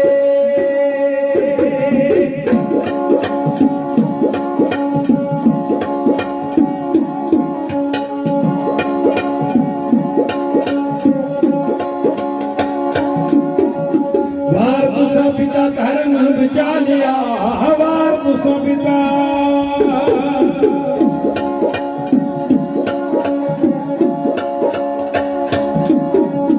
वार तुसा पिता धर्म बचा लिया, वार तुसा पिता धर्म बचा लिया। रोंदे हिंदुआं नूं गल नाल ला लिया, रोंदे हिंदुआं नूं गल नाल ला लिया। देवो जगतार नूं भी धरवास जी, देवो जगतार नूं भी धरवास जी। कर लो दूर तुसी बेटा दास जी, कर लो दूर तुसी बेटा दास जी, कर लो दूर तुसी बेटा दास जी। दया राम उठ आखन लगा वारी कलगियां वाले तेरी, दया राम उठ आखन लगा वारी कलगियां वाले तेरे। मैं हाँ खतरी सार की जाना, वाह वाह चोर वाले तेरे। ਮੇਰਾ ਸਿਰ ਹੈ ਹਾਜ਼ਰ ਸਾਈਆਂ, ਪੀਸਾਂ ਤੇਗ ਪਿਆਲੇ ਤੇਰੇ, 100 ਸਿਰ ਮੇਰੇ ਹੋਣ ਜੇ ਦਾਤਾ 100 ਹੀ ਕਰਾਂ ਹਵਾਲੇ ਤੇਰੇ। ਮੈਂ ਆਰਾਮ ਕਰਨ ਲੱਗਾ ਮਹਾਰਾਜ ਇਹ ਸਿਰ ਤੁਹਾਡੇ ਹਵਾਲੇ ਆ, ਜੇ ਕਿਤੇ 100 ਸਿਰ ਵੀ ਹੋਵੇ ਨਾ ਤੇ ਮਹਾਰਾਜ ਉਹ ਵੀ ਤੁਹਾਡਾ। ਸਾਧ ਸੰਗਤ ਸਿੱਖ ਆਨੰਦ ਸਾਹਿਬ ਦੀ ਬਾਣੀ ਪੜ੍ਹਦਾ ਹੈ ਨਾ, ਤੇ ਆਨੰਦ ਸਾਹਿਬ ਦੀ ਬਾਣੀ ਅੰਦਰ ਜ਼ਿਕਰ ਹੁੰਦਾ ਤਨ ਮਨ ਧਨ ਸਭ ਸੌਂਪ ਗੁਰ ਕੋ ਹੁਕਮ ਮੰਨਿਆ ਭਾਈ। ਇੱਕ ਜਿਹੜਾ ਅਸੀਂ 30ਵੀਂ ਪੌੜੀ ਪੜ੍ਹਦੇ ਆ ਆਨੰਦ ਸਾਹਿਬ ਦੀ ਬਾਣੀ ਦੀ, ਉਹ ਪੰਕਤੀ ਆਉਂਦੀ ਹੈ ਹਰ ਆਪ ਅਮੁਲਕ ਹੈ ਮੁੱਲ ਨਾ ਪਾਇਆ ਜਾ, ਮੁੱਲ ਨਾ ਪਾਇਆ ਜਾ ਕਿਸੇ ਵਿਟਹੋਂ ਰਹੇ ਲੋਕ ਬਿਨ ਲਾਏ, ਐਸਾ ਸਤਿਗੁਰੂ ਜੇ ਮਿਲੇ ਜਿਸ ਨੂੰ ਸਿਰ ਸੌਂਪਿਆ ਵਿੱਚ ਹੂੰ ਆਪ ਜਾਏ। ਜਿਹੜੇ ਸਤਿਗੁਰੂ ਦਾ ਕਦੇ ਮੁੱਲ ਨਹੀਂ ਨਾ ਪਾਇਆ ਜਾ ਸਕਦਾ, ਜਿਹੜਾ ਅਮੁਲਕ ਹੈ ਉਹੋ ਜਿਹਾ ਜਦੋਂ ਗੁਰੂ ਮਿਲ ਜਾਏ ਫਿਰ ਆਪਣਾ ਸਿਰ ਉਹ ਗੁਰੂ ਨੂੰ ਸੌਂਪ ਦੇਣਾ ਚਾਹੀਦਾ, ਫਿਰ ਆਪਣਾ ਸਿਰ ਉਹ ਗੁਰੂ ਦੇ ਹਵਾਲੇ ਕਰ ਦੇਣਾ ਚਾਹੀਦਾ ਹੈ, ਆਪ ਪਰੇ ਹੋ ਜਾਣਾ ਚਾਹੀਦਾ ਹੈ। ਸਾਧ ਸੰਗਤ ਜੋ ਤਨ ਮਨ ਧਨ ਸਾਰਾ ਹੈ ਹੀ ਗੁਰੂ ਦਾ, ਫਿਰ ਅਸਲ ਵਿੱਚ ਅਸੀਂ ਕਾਹਦੇ ਮਾਲਕ ਆ? ਤਨ ਮਨ ਧਨ ਸਾਰਾ ਗੁਰੂ ਦਾ ਹੀ ਹੈ, ਫਿਰ ਅਸੀਂ ਕਾਹਦੇ ਮਾਲਕ ਆ? ਸਾਡਾ ਕੀ ਹੈ? ਸਾਡਾ ਕੁਝ ਨਹੀਂ। ਸਿੱਖ ਦਾ ਕਰਮ ਹੈ ਕਿ ਜਦੋਂ ਤਨ ਮਨ ਧਨ ਸਾਰਾ ਗੁਰੂ ਨੂੰ ਸੌਂਪ ਦਿੱਤਾ, ਫਿਰ ਜਦੋਂ ਗੁਰੂ ਆਵਾਜ਼ ਮਾਰੇ ਨਾ ਸਿੱਖ ਭੱਜਾ ਜਾਏ ਮਹਾਰਾਜ ਮੈਂ ਤੁਹਾਡਾ, ਮੇਰਾ ਤਨ ਤੁਹਾਡਾ, ਮੇਰਾ ਮਨ ਮੇਰਾ ਧਨ ਤੁਹਾਡਾ, ਸੱਚੇ ਪਾਤਸ਼ਾਹ ਤੁਹਾਡੇ ਤੋਂ ਕੁਰਬਾਨ। ਇਹ ਹੈ ਸਿੱਖ ਦੀ ਕਰਨੀ। ਸਾਧ ਸੰਗਤ ਸਿੱਖ ਦੀ ਡੈਫੀਨੇਸ਼ਨ ਕੀ ਹੈ? ਸਿੱਖ ਉਹ ਹੈ ਜਿਹੜਾ ਪਹਿਲਾਂ ਮਰਨਾ ਕਬੂਲ ਕਰਦਾ ਹੈ, ਤੇ ਜਿਹੜਾ ਜੀਵਨ ਦੀ ਆਸ ਰੱਖਦਾ ਉਹ ਕਦੇ ਸਿੱਖ ਨਹੀਂ ਬਣ ਸਕਦਾ। ਚੇਤੇ ਰੱਖਿਓ ਸਿੱਖੀ ਦੀ ਮੰਜ਼ਿਲ ਮੌਤ ਤੋਂ ਬਾਅਦ ਆਰਾਮ ਹੁੰਦੀ ਨਾ ਕਿ ਪਹਿਲਾਂ ਮੌਤ ਕਬੂਲ ਫਿਰ ਸਿੱਖ ਬਣੇਗਾ। ਤੇ ਜੇ ਜੀਵਨ ਦੀ ਆਸ ਰੱਖ ਕੇ ਬੈਠਾ ਨਾ ਫਿਰ ਕਦੇ ਸਿੱਖ ਨਹੀਂ ਬਣਿਆ ਜਾਣਾ। ਸਿੱਖ ਬਣਨਾ ਹੈ ਮੰਨਣਾ ਕਬੂਲ ਕਰਨਾ ਹੈ, ਆਪਣਾ ਸਿਰ ਤਲੀ ਤੇ ਧਰਨਾ ਹੈ, ਫਿਰ ਤੈਨੂੰ ਗੁਰੂ ਦੀ ਸਿੱਖੀ ਮਿਲ ਜਾਏਗੀ। ਸਾਧ ਸੰਗਤ ਅੰਮ੍ਰਿਤ ਮਹਾਰਾਜ ਜੀ ਨੇ ਛਕਾਉਣਾ ਹੈ, ਤੇ ਜਿਹੜਾ ਅੰਮ੍ਰਿਤ ਹੈ ਇਹ ਸ਼ਬਦ ਸੰਸਕ੍ਰਿਤ ਦਾ ਸ਼ਬਦ ਹੈ। ਇਹ ਸ਼ਬਦ ਦਾ ਅਰਥ ਪਤਾ ਕੀ ਹੈ? ਉਹ ਪਦਾਰਥ ਜਿਹਨੂੰ ਪੀਣ ਦੇ ਨਾਲ ਬੰਦੇ ਨੂੰ ਕਦੇ ਮੌਤ ਨਹੀਂ ਆਉਂਦੀ। ਧਿਆਨ ਨਾਲ ਸੁਣਿਓ, ਸੰਸਕ੍ਰਿਤ ਦਾ ਸ਼ਬਦ ਹੈ ਉਹ ਪਦਾਰਥ ਜਿਹਨੂੰ ਪੀਣ ਦੇ ਨਾਲ ਬੰਦੇ ਨੂੰ ਕਦੇ ਮੌਤ ਨਹੀਂ ਆਉਂਦੀ, ਉਹਨੂੰ ਅੰਮ੍ਰਿਤ ਕਿਹਾ ਜਾਂਦਾ ਹੈ। ਇੱਕ ਹੈ ਮ੍ਰਿਤ, ਮ੍ਰਿਤ ਦੇ ਅੱਗੇ ਲੱਗ ਗਿਆ ਐੜਾ, ਮ੍ਰਿਤ ਦਾ ਮਤਲਬ ਸੀ ਜਿਹੜਾ ਮਰ ਜਾਂਦਾ ਹੈ, ਐੜਾ ਲੱਗ ਕੇ ਉਹ ਅੰਮ੍ਰਿਤ ਬਣ ਗਿਆ ਜਿਹੜਾ ਕਦੇ ਨਹੀਂ ਮਰੇਗਾ। ਤੇ ਗੁਰੂ ਗੋਬਿੰਦ ਸਿੰਘ ਮਹਾਰਾਜ ਜੀ ਨੇ ਇਹੋ ਜਿਹਾ ਅੰਮ੍ਰਿਤ ਤਿਆਰ ਕਰਕੇ ਸਿੱਖਾਂ ਨੂੰ ਪਿਆਇਆ, ਜਿਨੇ ਉਹ ਅੰਮ੍ਰਿਤ ਪੀਤਾ ਦੁਨੀਆ ਤੇ ਸਦਾ ਵਾਸਤੇ ਅਮਰ ਹੋ ਗਿਆ, ਕਾਇਮ ਹੋ ਗਿਆ। ਇਸ ਅੰਮ੍ਰਿਤ ਦੀ ਸ਼ਕਤੀ। ਸਾਧ ਸੰਗਤ ਉਹ ਅੰਮ੍ਰਿਤ ਜਿਹੜਾ ਹੈ ਮਹਾਰਾਜ ਜੀ ਅਨੋਖੇ ਢੰਗ ਨਾਲ ਤਿਆਰ ਕਰਕੇ ਅੱਜ ਛਕਾਉਣਗੇ। ਉਹ ਮੈਂ ਵਾਰਤਾ ਤੁਹਾਡੇ ਸਾਹਮਣੇ ਜਲਦੀ ਦੇ ਨਾਲ ਆਪਣੇ ਸਮੇਂ ਅੰਦਰ ਕਹਿ ਦੇਣੀ ਹੈ। ਇੱਕ ਬੇਨਤੀ ਕਰਦੇ ਆ ਕਿ ਜਿਹੜਾ ਅੰਮ੍ਰਿਤ ਹੈ ਉਹ ਸਾਡੇ ਧਰਮ ਅੰਦਰ ਪਹਿਲਾਂ ਵੀ ਗੁਰੂ ਸਾਹਿਬਾਨ ਪੜਾਉਂਦੇ ਸੀ, ਅੰਮ੍ਰਿਤ ਪਹਿਲਾਂ ਵੀ ਪੜਾਇਆ ਜਾਂਦਾ ਸੀ। ਅਸੀਂ ਭਾਈ ਗੁਰਦਾਸ ਸਾਹਿਬ ਦੀਆਂ ਵਾਰਾਂ ਪੜ੍ਹੀਏ, ਜੱਗਾ ਆਉਂਦਾ ਹੈ ਚਰਨ ਧੋਏ ਰਹਿ ਰਾਸ ਕਰ ਚਰਨਾ ਅੰਮ੍ਰਿਤ ਸਿੱਖਾਂ ਪੜਾਇਆ। ਉਹ ਜਿਹੜਾ ਚਰਨਾ ਅੰਮ੍ਰਿਤ ਹੈ ਕਈਆਂ ਨੂੰ ਦੇ ਅਰਥ ਪਤਾ ਕੀ ਬਣਾ ਲੈ ਕਿ ਗੁਰੂ ਪਾਤਸ਼ਾਹ ਮਹਾਰਾਜ ਜੀ ਆਪਣੇ ਚਰਨ ਧੋ ਕੇ ਆਪਣੇ ਸਿੱਖਾਂ ਨੂੰ ਪੜਾਉਂਦੇ ਸੀ। ਆਪਣੇ ਚਰਨ ਧੋ ਕੇ ਨਾ ਆਪਣੇ ਚਰਨਾਂ ਦਾ ਮੈਲਾ ਪਾਣੀ ਆਪਣੇ ਸਿੱਖਾਂ ਨੂੰ ਪੜਾਉਂਦੇ ਸੀ। ਉਹ ਸਿੱਖੋ ਯਾਦ ਰੱਖੋ, ਜਿਹੜਾ ਗੁਰੂ ਆਪਣੇ ਸੰਗਤ ਨੂੰ ਆਪਣੇ ਤੋਂ ਉੱਚਿਆ ਮੰਨਦਾ ਹੈ, ਜਿਹੜਾ ਗੁਰੂ ਆਪਣੀ ਸੰਗਤ ਨੂੰ ਆਪਣੇ ਤੋਂ ਵੱਡਿਆ ਮੰਨਦਾ ਹੈ, ਉਹ ਗੁਰੂ ਭਲਾ ਆਪਣੀ ਸਿੱਖ ਸੰਗਤ ਨੂੰ ਆਪਣੇ ਪੈਰਾਂ ਦਾ ਪਾਣੀ ਪਿਆਏਗਾ ਧੋ ਕੇ। ਸਾਧ ਸੰਗਤ ਕਦੇ ਹੋ ਨਹੀਂ ਸਕਦਾ। ਤੇ ਜਦੋਂ ਅਸੀਂ ਬਾਣੀ ਪੜ੍ਹੀਏ ਨਾ ਗੁਰਬਾਣੀ ਮੋਹਰ ਲਾਉਂਦੀ ਹੈ 680 ਅੰਗ ਹੈ ਗੁਰੂ ਗ੍ਰੰਥ ਸਾਹਿਬ ਮਹਾਰਾਜ ਜੀ ਦਾ, ਧਨਾਸਰੀ ਲਾ ਕੇ ਤੇ ਪੰਜਵੇਂ ਪਾਤਸ਼ਾਹ ਮਹਾਰਾਜ ਜੀ ਦੀ ਬਾਣੀ ਹੈ। ਹਿਰਦੈ ਚਰਨ ਸ਼ਬਦ ਸਤਿਗੁਰ ਤੋਂ ਨਾਨਕ ਬੰਦਿਓ ਪਾਰ। ਗੁਰੂ ਦੇ ਚਰਨ ਪਤਾ ਕੀ ਨੇ? ਗੁਰੂ ਦੀ ਬਾਣੀ ਹੈ। ਗੁਰੂ ਦੇ ਚਰਨ, ਉਹ ਚਰਨਾਂ ਦੀ ਗੱਲ ਨਹੀਂ ਕੀਤੀ ਭਾਈ ਗੁਰਦਾਸ ਸਾਹਿਬ ਨੇ ਕਿ ਗੁਰੂ ਨੇ ਆਪਣੇ ਆ ਚਰਨ ਧੋ ਕੇ ਸਿੱਖਾਂ ਨੂੰ ਪੜਾਏ, ਨਹੀਂ। ਉੱਥੇ ਚਰਨਾਂ ਦੀ ਗੱਲ ਹੋਈ ਹੈ ਹਿਰਦੈ ਚਰਨ ਸ਼ਬਦ ਸਤਿਗੁਰ ਤੋਂ। ਜਿਹੜੇ ਗੁਰੂ ਦੇ ਸ਼ਬਦ ਆ ਉਹ ਗੁਰੂ ਦੇ ਚਰਨ ਨੇ। ਤੇ ਸਾਡੇ ਪਹਿਲੇ ਸਤਿਗੁਰਾਂ ਨੇ ਗੁਰੂ ਨਾਨਕ ਪਾਤਸ਼ਾਹ ਤੋਂ ਲੈ ਕੇ ਗੁਰੂ ਤੇਗ ਬਹਾਦਰ ਮਹਾਰਾਜ ਜੀ ਨੇ ਆਪਣੇ ਜੀਵਨ ਕਾਲ ਦੇ ਦੌਰਾਨ ਆਪਣੇ ਸਿੱਖਾਂ ਨੂੰ ਸ਼ਬਦ ਦਾ ਅੰਮ੍ਰਿਤ ਪੜਾਇਆ ਸੀ, ਸ਼ਬਦ ਵਾਲਾ ਅੰਮ੍ਰਿਤ ਉਹਨਾਂ ਨੂੰ ਪੜਾਇਆ। ਤੇ ਕਈ ਕਹਿੰਦੇ ਅੰਮ੍ਰਿਤ ਛਕਣ ਦੀ ਲੋੜ ਕੀ ਹੈ? ਸਾਧ ਸੰਗਤ ਸਾਰੇ ਧਰਮਾਂ ਦਾ ਆਪੋ ਆਪਣਾ ਤਰੀਕਾ ਹੈ। ਹਿੰਦੂ ਵੀਰ ਜਿਹੜੇ ਨੇ ਉਹ ਸੋਮ ਰਸ ਪੀਂਦੇ ਨੇ, ਮੁਸਲਮਾਨ ਵੀਰ ਆਬੇ ਹਯਾਤ ਪੀਂਦੇ ਨੇ, ਤੇ ਅੱਗੇ ਆ ਗਿਆ ਈਸਾਈ ਧਰਮ ਜਿਹੜਾ ਅੱਜ ਬਹੁਤ ਹੁੱਲਤ ਹੋ ਰਿਹਾ ਹੈ। ਉਹ ਧਰਮ ਦੇ ਅੰਦਰ ਬਪਤਿਸਮਾ ਦਿੱਤਾ ਜਾਂਦਾ। ਬਪਤਿਸਮਾ ਸ਼ਬਦ ਹੈ, ਇਹਦਾ ਮਤਲਬ ਹੈ ਕਿ ਜਿਹੜਾ ਉਹ ਧਰਮ ਨੂੰ ਗ੍ਰਹਿਣ ਕਰਦਾ ਹੈ ਨਾ ਉਹਨੂੰ ਪਾਣੀ ਵਿੱਚ ਟੋਭਾ ਦਿੱਤਾ ਜਾਂਦਾ ਹੈ, ਉਹਨੂੰ ਪਾਣੀ ਵਿੱਚ ਨਹਾਇਆ ਜਾਂਦਾ ਹੈ। ਤੇ ਸਾਧ ਸੰਗਤ ਸਾਡੇ ਗੁਰੂ ਨੇ ਅੰਮ੍ਰਿਤ ਐਸਾ ਤਿਆਰ ਕੀਤਾ, ਉਹ ਅੰਮ੍ਰਿਤ ਸਾਡੇ ਅੰਦਰ ਪਾਇਆ ਤੇ ਅੰਮ੍ਰਿਤ ਅੰਦਰ ਪਏਗਾ, ਫਿਰ ਅੰਦਰੋਂ ਅੰਮ੍ਰਿਤ ਦੇ ਅੰਨ੍ਹੇ ਫੁੱਟੇ ਝਰਨੇ ਜਿਹੜੇ ਉਹ ਚੱਲਣਗੇ। ਯਾਦ ਰੱਖਿਓ, ਜਦੋਂ ਕਦੇ ਬੋਰ ਕਰਾਇਆ ਜਾਂਦਾ ਨਾ ਪਾਣੀ ਵਾਸਤੇ, ਜਲਦੀ ਲੋੜ ਵਾਸਤੇ ਨਲਕਾ ਲਗਵਾਇਆ ਜਾਂਦਾ ਹੈ ਜਾਂ ਮੋਟਰ ਪਾਉਣ ਵਾਸਤੇ ਬੋਰ ਕਰਵਾਇਆ ਜਾਂਦਾ ਹੈ, ਉਦੋਂ ਪਹਿਲਾਂ ਬਾਹਰੋਂ ਪਾਣੀ ਪਾਉਣਾ ਪੈਂਦਾ ਹੈ। ਬਾਹਰੋਂ ਪਾਣੀ ਪਾਓਗੇ ਫਿਰ ਬੋਰ ਹੋਏਗਾ ਤੇ ਫਿਰ ਪਾਣੀ ਅੰਦਰੋਂ ਨਿਕਲੇਗਾ। ਸਾਧ ਸੰਗਤ ਜਦੋਂ ਅੰਮ੍ਰਿਤ ਅੰਦਰ ਜਾਏਗਾ, ਬਾਹਰ ਮੁਖੀ ਅੰਮ੍ਰਿਤ ਅੰਦਰ ਜਾਏਗਾ, ਉਹ ਅੰਮ੍ਰਿਤ ਫਿਰ ਅੰਦਰ ਜਾ ਕੇ ਐਸਾ ਕੰਮ ਕਰੇਗਾ ਵੀ ਬੰਦੇ ਦੀ ਲਗਨ ਲੱਗੀ ਬਾਣੀ ਦੇ ਨਾਲ ਤੇ ਫਿਰ ਅੰਦਰੋਂ ਅੰਮ੍ਰਿਤ ਦੇ ਝਰਨੇ ਫੁੱਟਣਗੇ। ਅੰਮ੍ਰਿਤ ਐਵੇਂ ਥੋੜਾ ਤਿਆਰ ਹੁੰਦਾ ਹੈ, ਅੰਮ੍ਰਿਤ ਤਿਆਰ ਕਰਨ ਦੇ ਲਈ ਗੁਰੂ ਦੀ ਬਾਣੀ ਪੜ੍ਹੀ ਜਾਂਦੀ ਹੈ। ਸਾਧ ਸੰਗਤ ਬਾਟੇ ਵਿੱਚ ਪਾਣੀ ਤੇ ਪਾਣੀ ਵਿੱਚ ਬਾਣੀ, ਬਾਣੀ ਤਾਂ ਹੀ ਘੋਲ ਕੇ ਪੜਾਇਆ ਬਾਜਾ ਵਾਲੇ, ਬਾਣੀ ਘੋਲ ਕੇ ਮਹਾਰਾਜ ਜੀ ਨੇ ਸਿੱਖਾਂ ਨੂੰ ਪੜਾਈ ਹੈ। ਆਹ ਤੱਕੋ ਭਾਈ ਦਇਆ ਰਾਮ ਕਹਿਣ ਲੱਗਾ, ਮਹਾਰਾਜ ਮੈਂ ਤੁਹਾਡਾ ਸਿੱਖ, ਮੇਰਾ ਸਿਰ ਪ੍ਰਵਾਨ ਕਰੋ। ਮਹਾਰਾਜ ਜੀ ਨੇ ਗੁੱਟੋਂ ਫੜਿਆ ਤੇ ਅੰਦਰ ਲੈ ਗਏ, ਤੰਬੂ ਦੇ ਅੰਦਰ ਲੈ ਕੇ ਗਏ। ਕੁਝ ਪਲ ਬਾਅਦ ਮਹਾਰਾਜ ਜੀ ਫਿਰ ਬਾਹਰ ਆਏ। ਪਹਿਲਾਂ ਬਾਹਰ ਆਉਣ ਦੇ ਵਿੱਚ ਤੇ ਹੁਣ ਬਾਹਰ ਆਉਣ ਦੇ ਵਿੱਚ ਇੱਕ ਫਰਕ ਹੈ। ਉਹ ਫਰਕ ਇਹ ਆ ਵੀ ਪਹਿਲਾਂ ਜਿਹੜੀ ਤਲਵਾਰ ਹੱਥ ਵਿੱਚ ਲਹਿਰਾਈ ਉਹ ਲਹੂ ਨਾਲ ਲਿਬੜੀ ਨਹੀਂ ਸੀ, ਪਰ ਦੂਜੀ ਵਾਰ ਜਦੋਂ ਹੁਣ ਆਏ ਆ ਸਟੇਜ ਤੇ ਉਹ ਤਲਵਾਰ ਲਹੂ ਦੇ ਨਾਲ ਲੱਥ-ਪੱਥ ਹੈ। ਤੇ ਜਿਹੜੇ ਮੋਹਰੇ ਬੈਠੇ ਨੇ ਨਾ ਸੰਗਤਾਂ ਦੇ ਵਿੱਚ ਮਸੰਦ ਤੇ ਡਰਪੋਕ ਲੋਕ, ਉਹਨਾਂ ਦੇ ਮਨ ਵਿੱਚ ਆ ਵੀ ਗੁਰੂ ਨੇ ਦਇਆ ਰਾਮ ਵੜ ਦਿੱਤਾ, ਗੁਰੂ ਨੇ ਦਇਆ ਰਾਮ ਸਿੱਖ ਮਾਰਤਾ ਆਪਣਾ। ਗੁਰੂ ਲਹੂ ਨਾਲ ਲਿਬੜੀ ਤੇਗ ਲੈ ਕੇ ਫਿਰ ਸਟੇਜ ਤੇ ਆ ਗਿਆ ਹੈ। ਸਾਧ ਸੰਗਤ ਮਹਾਰਾਜ ਨੇ ਆਉਂਦਿਆਂ ਸਾਰ ਦੂਜੇ ਸਿਰ ਦੀ ਮੰਗ ਕੀਤੀ। ਹੋਰ ਸਿੱਖ ਉੱਠੇ, ਆਪਣਾ ਸਿਰ ਮਾਰੇ ਤੇ ਭਾਈ ਧਰਮਦਾਸ ਉੱਠ ਕੇ ਆ ਗਿਆ। ਜੱਟ ਜਾਤ ਦਾ ਸੰਬੰਧ ਰੱਖਦਾ ਹੈ। ਵੈਸੇ ਦੁਨੀਆ ਦੀਆਂ ਬਣਾਈਆਂ ਜਾਤਾਂ ਨੇ, ਬੰਦੇ ਨੇ ਸਾਧ ਸੰਗਤ ਸਾਰਾ ਕੁਝ ਬਣਾਇਆ ਹੈ, ਰੱਬ ਨੇ ਨਹੀਂ ਜਾਤਾਂ ਬਣਾਈਆਂ। ਜੱਟ ਜਾਤ ਨਾਲ ਸੰਬੰਧ ਰੱਖਦਾ ਦੁਨੀਆ ਦੀਆਂ ਬਣਾਈਆਂ ਜਾਤਾਂ ਦੇ ਵਿੱਚ। ਨਾਲੇ ਗੱਲ ਕਹਿਣੀ ਜ਼ਰੂਰੀ ਹੈ, ਕਿਉਂਕਿ ਜੇ ਮੈਂ ਸਿੱਧਾ ਕਹਿੰਦਾ ਵੀ ਭਾਈ ਧਰਮਦਾਸ ਜੱਟ ਉੱਠ ਕੇ ਆਇਆ, ਕੋਈ ਮੈਨੂੰ ਬਾਅਦ ਵਿੱਚ ਸਵਾਲ ਕਰੇਗਾ ਵੀ ਭਾਈ ਸਾਹਿਬ ਤੁਸੀਂ ਜਾਤਾਂ ਦੇ ਵਿੱਚ ਵਿਸ਼ਵਾਸ ਰੱਖਦੇ, ਤੁਸੀਂ ਜੱਟ ਕਹਿ ਰਹੇ ਹੋ। ਇਸ ਕਰਕੇ ਮੈਂ ਨਾਲ ਕਹਿ ਰਿਹਾ ਦੁਨੀਆ ਦੀਆਂ ਬਣਾਈਆਂ ਜਾਤਾਂ ਦੇ ਵਿੱਚੋਂ ਜੱਟ ਜਾਤ ਨਾਲ ਸੰਬੰਧ ਰੱਖਣ ਵਾਲਾ ਭਾਈ ਧਰਮਦਾਸ ਉੱਠ ਕੇ ਆਇਆ। ਕਹਿਣ ਲੱਗਾ, ਮਹਾਰਾਜ ਮੇਰਾ ਸਿਰ ਪ੍ਰਵਾਨ ਕਰੋ। ਪਾਸ਼ਾ ਕਹਿਣ ਲੱਗਾ, ਤੇਰਾ ਕੀ ਨਾਮ ਹੈ? ਸਤਿਗੁਰੂ ਧਰਮਦਾਸ ਕਿੱਥੋਂ ਆਇਆ? ਮਹਾਰਾਜ ਦਿੱਲੀੋਂ ਆਇਆ। ਪਾਸ਼ਾ ਕਹਿਣ ਲੱਗੇ, ਦਿੱਲੀ ਦੀ ਧਰਤੀ ਤੇ ਧਰਮ ਕਿੱਦਾਂ ਹੋ ਸਕਦਾ ਹੈ? ਸਾਡੇ ਨੌਵੇਂ ਸਤਿਗੁਰੂ ਗੁਰੂ ਤੇਗ ਬਹਾਦਰ ਮਹਾਰਾਜ ਜੀ ਨੂੰ ਤਕਲੀਫਾਂ ਵਿੱਚ ਸਾਧ ਸੰਗਤ ਮਾਫ ਕਰਨਾ, ਉਹਨਾਂ ਨੂੰ ਚਾਕ ਚਾਂਦਨੀ ਦੇ ਅੰਦਰ ਸੀਸ ਕਲਮ ਕਰਕੇ ਧਰਤੀ ਨਾਲੋਂ ਸਿਰ ਅਲੱਗਾ ਕਰਕੇ ਸ਼ਹੀਦ ਕਰ ਦਿੱਤਾ ਜਾਵੇ ਸਰਕਾਰ ਨੇ। ਉਹ ਦਿੱਲੀ ਵਿੱਚ ਧਰਮ ਕਿੱਥੇ ਹੈ? ਕਹਿੰਦਾ ਮਹਾਰਾਜ ਤੁਹਾਡੀ ਕਿਰਪਾ ਨਾਲ ਪੈਦਾ ਹੋਇਆ ਦਿੱਲੀ ਵਿੱਚ ਧਰਮ, ਇਹ ਜਿੰਦ ਲੇਖੇ ਲਾ ਲਓ। ਮਹਾਰਾਜ ਜੀ ਨੇ ਫੜਿਆ ਤੇ ਅੰਦਰ ਲੈ ਗਏ। ਦੂਜੀ ਵਾਰ ਫਿਰ ਧਰਮਦਾਸ ਦੇ ਅੰਦਰ ਲਿਜਾਣ ਤੋਂ ਕੁਝ ਪਲ ਬਾਹਰ ਆ ਗਏ। ਉਹ ਲਹੂ ਨਾਲ ਲਿਬੜੀ ਤਲਵਾਰ ਫਿਰ ਇਸੇ ਤਰ੍ਹਾਂ ਲੈ ਕੇ ਆਏ। ਹੁਣ ਜਿਹੜੇ ਪੂਰੇ ਲੋਕ ਬੈਠੇ ਉਹ ਹੋਰ ਅਤਿਅੰਤ ਜਿਹੜੇ ਆਪਣੇ ਮਨ ਦੇ ਅੰਦਰ ਹੈਰਾਨ ਹੋ ਜਾ ਰਹੇ ਨੇ ਕਿ ਸਿੱਖ ਤੇ ਇੱਕ ਨਹੀਂ ਦੋ ਨਹੀਂ, ਦੋ ਸਿੱਖ ਮਾਰ ਦਿੱਤੇ ਗੁਰੂ ਨੇ। ਤੇ ਹੁਣ ਕੀ ਪਤਾ ਲੱਗੂ ਕਿ ਗੁਰੂ ਕਿੰਨੀ ਵਾਰ ਸਿਰ ਮੰਗਣ ਵਾਸਤੇ ਆਏਗਾ। ਤੀਜੀ ਵਾਰ ਵੀ ਗੁਰੂ ਆ ਗਿਆ, ਤੀਜੀ ਵਾਰ ਵੀ ਸਿਰ ਮੰਗ ਲਿਆ। ਤੇ ਜਿਹੜੇ ਮਸੰਦ ਲੋਕ ਸਨ ਡਰਦੇ, ਉਹ ਡਰਦੇ ਸਲਾਹ ਕੀਤੀ, ਚਲੋ ਇਕੱਠੇ ਹੋ ਕੇ ਚਲੀਏ ਮਾਤਾ ਗੁਜਰੀ ਜੀ ਦੇ ਕੋਲ, ਪੁਕਾਰ ਕਰੀਏ। ਇਹ ਤੇ ਗੁਰੂ ਜਿਹੜਾ ਹੈ ਇਹ ਤੇ ਸਿੱਖਾਂ ਨੂੰ ਮਾਰਨ ਲੱਗ ਪਿਆ। ਇਹ ਗੁਰੂ ਨੇ ਤੇ ਉਲਟੀ ਗੰਗਾ ਚਲਾਤੀ। ਉਹ ਗੁਰੂ ਨੇ ਸਿੱਖਾਂ ਦੀ ਰੱਖਿਆ ਕਰਨੀ ਕਿ ਗੁਰਾਂ ਨੂੰ ਮਾਰਨਾ, ਆਪਣੇ ਸਿੱਖਾਂ ਨੂੰ ਮਾਰਨਾ ਹੈ। ਗੁਰੂ ਦਾ ਕਰਮ ਹੈ ਸਿੱਖਾਂ ਨੂੰ ਰੱਖਕ, ਸਿੱਖਾਂ ਨੂੰ ਆਪਣੇ ਅੰਡਰ ਰੱਖਣਾ।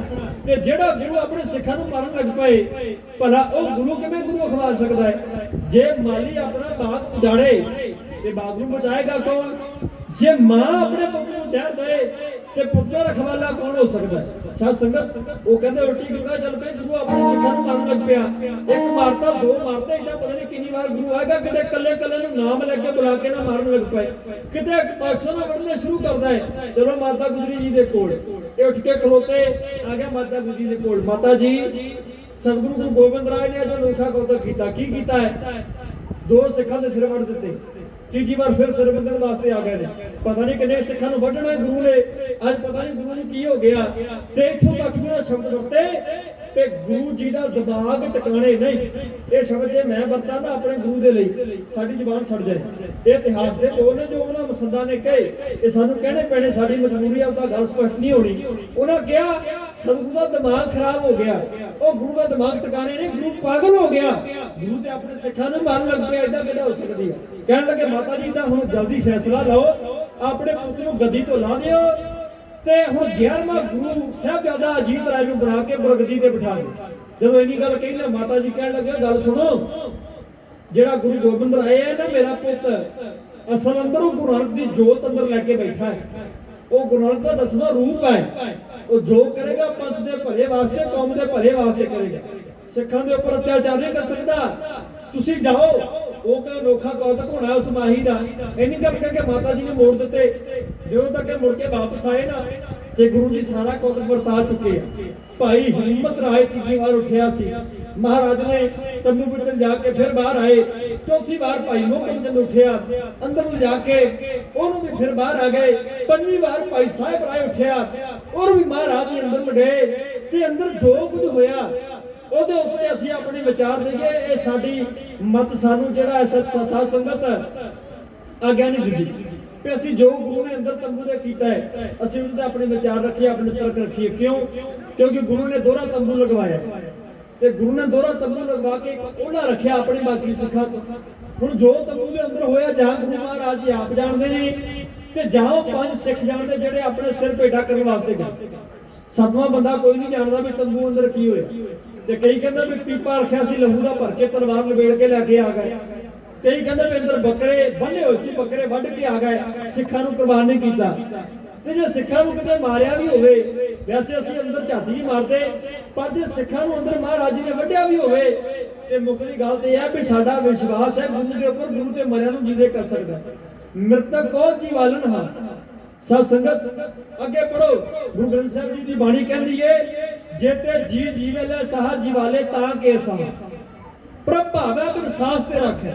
ਇਹ ਸਾਰੇ ਸ਼ਬਦ ਇਹੋ ਤੇ ਨੇ ਕਿ ਜੇ ਗੁਰੂ ਚਾਹੇ ਬਿਨਾਂ ਸਾਹਾਂ ਤੋਂ ਬੰਦੇ ਨੂੰ ਰੱਖ ਸਕਦਾ ਹੈ। ਗੁਰੂ ਵਿੱਚ ਤਾਕਤ ਹੈ, ਗੁਰੂ ਵਿੱਚ ਸਮਰੱਥਾ ਹੈ, ਉਹ ਬਿਨਾਂ ਸਾਹਾਂ ਤੋਂ ਬੰਦੇ ਨੂੰ ਜਿਵਾ ਸਕਦਾ ਹੈ। ਲਓ ਜੀ ਮੁੱਢੀ ਗੱਲ ਅੰਦਰ ਜੋ ਮਰਜ਼ੀ ਹੋਇਆ ਉਹ ਸਾਡਾ ਗੁਰੂ ਜਾਣਦਾ ਹੈ। ਗੁਰੂ ਨੇ ਸਾਡੇ ਕੋਲੋਂ ਪਰਦਾ ਰੱਖਿਆ ਹੈ ਤੇ ਸਾਡਾ ਹੱਕ ਨਹੀਂ ਕਿ ਅਸੀਂ ਆਪਣੇ ਗੁਰੂ ਦੇ ਉਸ ਕੌਤਕ ਦੇ ਉੱਪਰ ਕੋਈ ਟਿੱਕਾ ਟਿੱਪਣੀ ਕਰੀਏ। ਅਸੀਂ ਨਹੀਂ ਕਰ ਸਕਦੇ। ਗੁਰੂ ਆਪੇ ਜਾਣੀ ਜਾਣ ਹੈ, ਗੁਰੂ ਆਪ ਕਥ ਹੈ, ਉਹ ਕਥਿਆ ਨਹੀਂ ਜਾ ਸਕਦਾ। ਮਹਾਰਾਜ ਜੀ ਜਦੋਂ ਬਾਹਰ ਪੰਜਾਂ ਸਿੱਖਾਂ ਨੂੰ ਲੈ ਕੇ ਆਏ ਨਾ, ਉਹ ਸਾਬਤ ਸੂਰਤ ਉਹਨਾਂ ਨੇ ਬਾਣੇ ਪਾਏ ਹੋਏ ਨੇ, ਉਹਨਾਂ ਦੇ ਸ਼ਸਤਰ ਸਜਾਏ ਨੇ, ਪੰਜ ਕਕਾਰ ਸਜਾਏ ਨੇ। ਜੋ ਸੰਗਤਾਂ ਨੇ ਵੇਖਿਆ ਨਾ ਇਉਂ ਲੱਗਿਆ ਵੀ ਜਿਵੇਂ ਗੁਰੂ ਗੋਬਿੰਦ ਰਾਏ ਸੱਚੇ ਪਾਤਸ਼ਾਹ ਦੇ ਪੰਜਾਂ ਸਿੱਖਾਂ ਵਿੱਚ ਕੋਈ ਭੇਦ ਹੀ ਨਹੀਂ ਹੁੰਦਾ, ਜਿਵੇਂ ਸਾਰੇ ਇੱਕੋ ਜਿਹੇ ਨੇ, ਸਾਰੇ ਬਰਾਬਰ ਨੇ, ਸਾਰਿਆਂ ਦੇ ਚਿਹਰੇ ਤੇ ਇੱਕੋ ਜਿਹਾ ਨੂਰ ਹੈ, ਕੋਈ ਫਰਕ ਨਹੀਂ ਦਿਸ ਰਿਹਾ। ਮਹਾਰਾਜ ਨੇ ਤਾਂ ਹੀ ਤੇ ਕਿਹਾ ਸੀ ਖਾਲਸਾ ਮੇਰੋ ਰੂਪ ਹੈ ਖਾਸ, ਖਾਲਸੇ ਮੈਂ ਹੁਕਮ ਨਿਵਾਸ। ਸੱਚੇ ਪਾਤਸ਼ਾਹ ਨੇ ਸਤਿਗੁਰੂ ਦਾ ਬਾਟਾ ਮੰਗਵਾਇਆ, ਖੰਡਾ ਲਿਆ, ਉਹਦੇ ਵਿੱਚ ਸਤਿਗੁਰੂ ਦਾ ਨਿਰਮਲ ਜਲ ਪਾਇਆ, ਪਤਾਸੇ ਪਾਏ, ਖੰਡਾ ਘਮਾਉਣਾ ਸ਼ੁਰੂ ਕੀਤਾ। ਜਪ ਜੀ ਜਾਪ ਸਵਈਏ ਮਹਾਰਾਜ ਜੀ ਨੇ ਚੌਪਈ ਦੇ ਆਨੰਦ ਸੇ ਪੰਜ ਬਾਣੀਆਂ ਪੜ੍ਹ ਕੇ ਖੰਡਾ ਫੇਰ ਕੇ ਇੱਕ ਅੰਮ੍ਰਿਤ ਤਿਆਰ ਕੀਤਾ। ਉਹ ਅੰਮ੍ਰਿਤ ਪੰਜਾਂ ਨੂੰ ਛਕਾਇਆ ਗਿਆ। ਪੰਜ ਤੂਲੇ ਮੁਖ ਵਿੱਚ ਪਾਏ ਗਏ, ਪੰਜ ਛਿੱਟੇ ਨੇਤਰਾਂ ਵਿੱਚ, ਪੰਜ ਛਿੱਟੇ ਸੀਸ ਦੇ ਵਿੱਚ ਪਾਏ ਗਏ ਤੇ ਹਰ ਵਾਰ ਕਿਹਾ ਗਿਆ ਬੋਲ ਵਾਹਿਗੁਰੂ ਜੀ ਕਾ ਖਾਲਸਾ ਵਾਹਿਗੁਰੂ ਜੀ ਕੀ ਫਤਿਹ। 30 ਵਾਰ ਮਹਾਰਾਜ ਜੀ ਨੇ ਕੱਲੇ ਕੱਲੇ ਸਿੱਖ ਨੂੰ ਵਾਹਿਗੁਰੂ ਜੀ ਕਾ ਖਾਲਸਾ ਤੇ ਵਾਹਿਗੁਰੂ ਜੀ ਕੀ ਫਤਿਹ ਕਹਾਇਆ ਤੇ ਪੰਜਾਂ ਨੂੰ ਅੰਮ੍ਰਿਤ ਛਕਾ ਕੇ ਨਾ ਸਿੰਘ ਬਣਾਤਾ, ਸਿੰਘ ਨਾਮ ਦੇਤਾ। ਦਇਆ ਰਾਮ ਦਇਆ ਸਿੰਘ, ਧਰਮਦਾਸ ਧਰਮ ਸਿੰਘ, ਉਹ ਸਾਰੇ ਸਿੰਘ ਬਣ ਗਏ। ਤੇ ਜਦੋਂ ਸਾਰੇ ਸਿੰਘ ਬਣ ਗਏ ਮਹਾਰਾਜ ਜੀ ਹੁਣ ਆਪ ਧਰਤੀ ਤੇ ਬਹਿ ਗਏ। ਆਪੇ ਗੁਰੂ ਚੇਲਾ ਕਿਵੇਂ ਬਣਦਾ ਹੈ? ਮਹਾਰਾਜ ਜੀ ਧਰਤੀ ਤੇ ਬਹਿ ਗਏ, ਹੱਥ ਜੋੜ ਕੇ ਕਹਿੰਦੇ ਖਾਲਸਾ ਪੰਥ ਤੁਸੀਂ ਪੰਜੇ ਪਿਆਰੇ ਖਾਲਸਾ ਪੰਥ ਹੋ, ਤੁਸੀਂ ਮੇਰਾ ਗੁਰੂ ਹੋ ਸਕੋਗੇ, ਤੁਹਾਨੂੰ ਮੈਂ ਗੁਰੂ ਦੀ ਪਦਵੀ ਦੇ ਦਿੱਤੀ ਹੈ। ਹੁਣ ਕਿਰਪਾ ਕਰੋ ਆ ਗੋਬਿੰਦ ਰਾਏ ਤੁਹਾਡੇ ਕੋਲੋਂ ਅੰਮ੍ਰਿਤ ਮੰਗਦਾ ਹੈ, ਇਹ ਗੋਬਿੰਦ ਰਾਏ ਨੂੰ ਗੋਬਿੰਦ ਸਿੰਘ ਬਣਾ ਦਿਓ, ਇਹਨੂੰ ਵੀ ਅੰਮ੍ਰਿਤ ਦੀ ਦਾਤ ਦੇ ਦਿਓ। ਉਹਨਾਂ ਪੰਜਾਂ ਪਿਆਰਾਂ ਨੂੰ ਪੰਜ ਪਿਆਰੇ ਬਣਾ ਕੇ ਫਿਰ ਬਾਅਦ ਵਿੱਚ ਮਹਾਰਾਜ ਜੀ ਆਪ ਉਹਨਾਂ ਦੇ ਕੋਲੋਂ ਕਿਵੇਂ ਅੰਮ੍ਰਿਤ ਦੀ ਦਾਤ ਮੰਗ ਰਹੇ ਨੇ। ਲੋ ਆਖਰੀ ਕਥਾ ਦਵਾਦੀ ਸਮਾਪਤੀ ਕਰਦੇ ਨਹੀਂ ਹੈ, ਮਹਾਰਾਜ ਜੀ ਅੰਮ੍ਰਿਤ ਦੀ ਦਾਤ ਕਿਵੇਂ ਮੰਗ ਰਹੇ ਨੇ। ਇਹ ਆ ਲੋਕਾਂ ਕੋਲ ਮਹਾਰਾਜ ਜੀ ਕਰ ਰਹੇ ਨੇ। ਤੁਸੀਂ ਇੱਥੋਂ ਇਹਨਾਂ ਨੂੰ ਪੁੱਛੇ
ਹੁਕਮ ਤੁਸਾਂ ਦਾ ਮੰਨਾਂਗਾ ਉਮਰ ਸਾਰੀ ਹੁਕਮ ਤੁਸਾਂ ਦਾ ਮੰਨਾਂਗਾ ਉਮਰ ਸਾਰੀ ਮੈਨੂੰ ਜੋ ਵੀ ਹੁਕਮ ਸੁਣਾਓ ਸਿੰਘੋ ਮੈਨੂੰ ਜੋ ਵੀ ਹੁਕਮ ਸੁਣਾਓ ਸਿੰਘੋ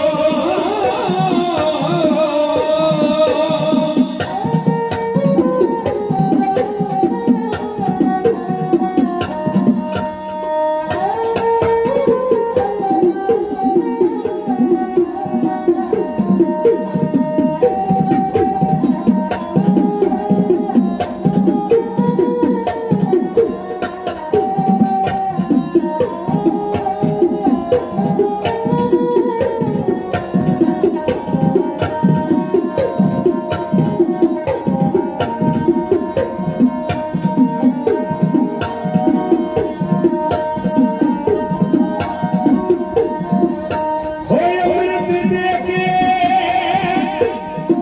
ਦਸ਼ਮੇਸ਼ ਨੇ ਕਿਹਾ ਮੁਖੋਂ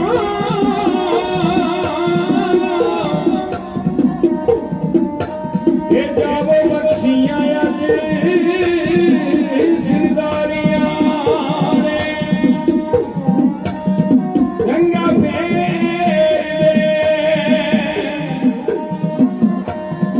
ਫੇਰ ਦੇ ਸਦਾ ਹੀ ਯਾਦ ਰੱਖਣਾ ਇਹ ਕਦੇ ਸਿਰਾਂ ਤੇ ਫਿਰਨੀਆਂ ਯਾਰੀਆਂ ਨੇ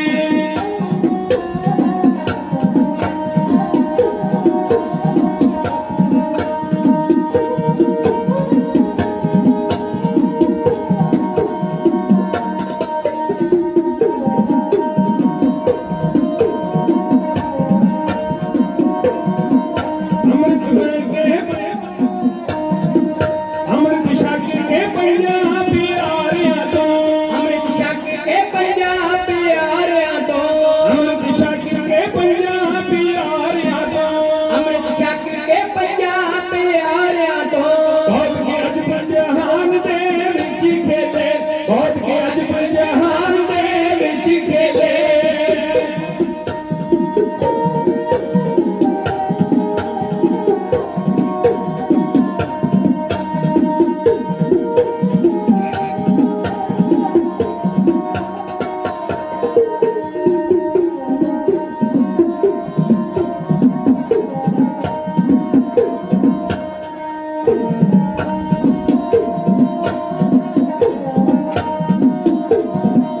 ਦਸਵੇਂ ਪਾਤਸ਼ਾਹ ਤੇਰੀ ਆਪਾਰ ਲੀਲਾ ਦਸਵੇਂ ਪਾਤਸ਼ਾਹ ਤੇਰੀ ਆਪਾਰ ਲੀਲਾ ਦਸਵੇਂ ਪਾਤਸ਼ਾਹ ਤੇਰੀ ਆਪਾਰ ਲੀਲਾ ਦਸਵੇਂ ਪਾਤਸ਼ਾਹ ਤੇਰੀ ਆਪਾਰ ਲੀਲਾ ਕਦੋਂ ਗੁਰੂ ਬਣੇ ਕਦੋਂ ਬਣੇ ਜੇਲੇ ਕਦੋਂ ਗੁਰੂ ਬਣੇ ਕਦੋਂ ਬਣੇ ਜੇਲੇ ਕਦੋਂ ਗੁਰੂ ਬਣੇ ਕਦੋਂ ਬਣੇ ਜੇਲੇ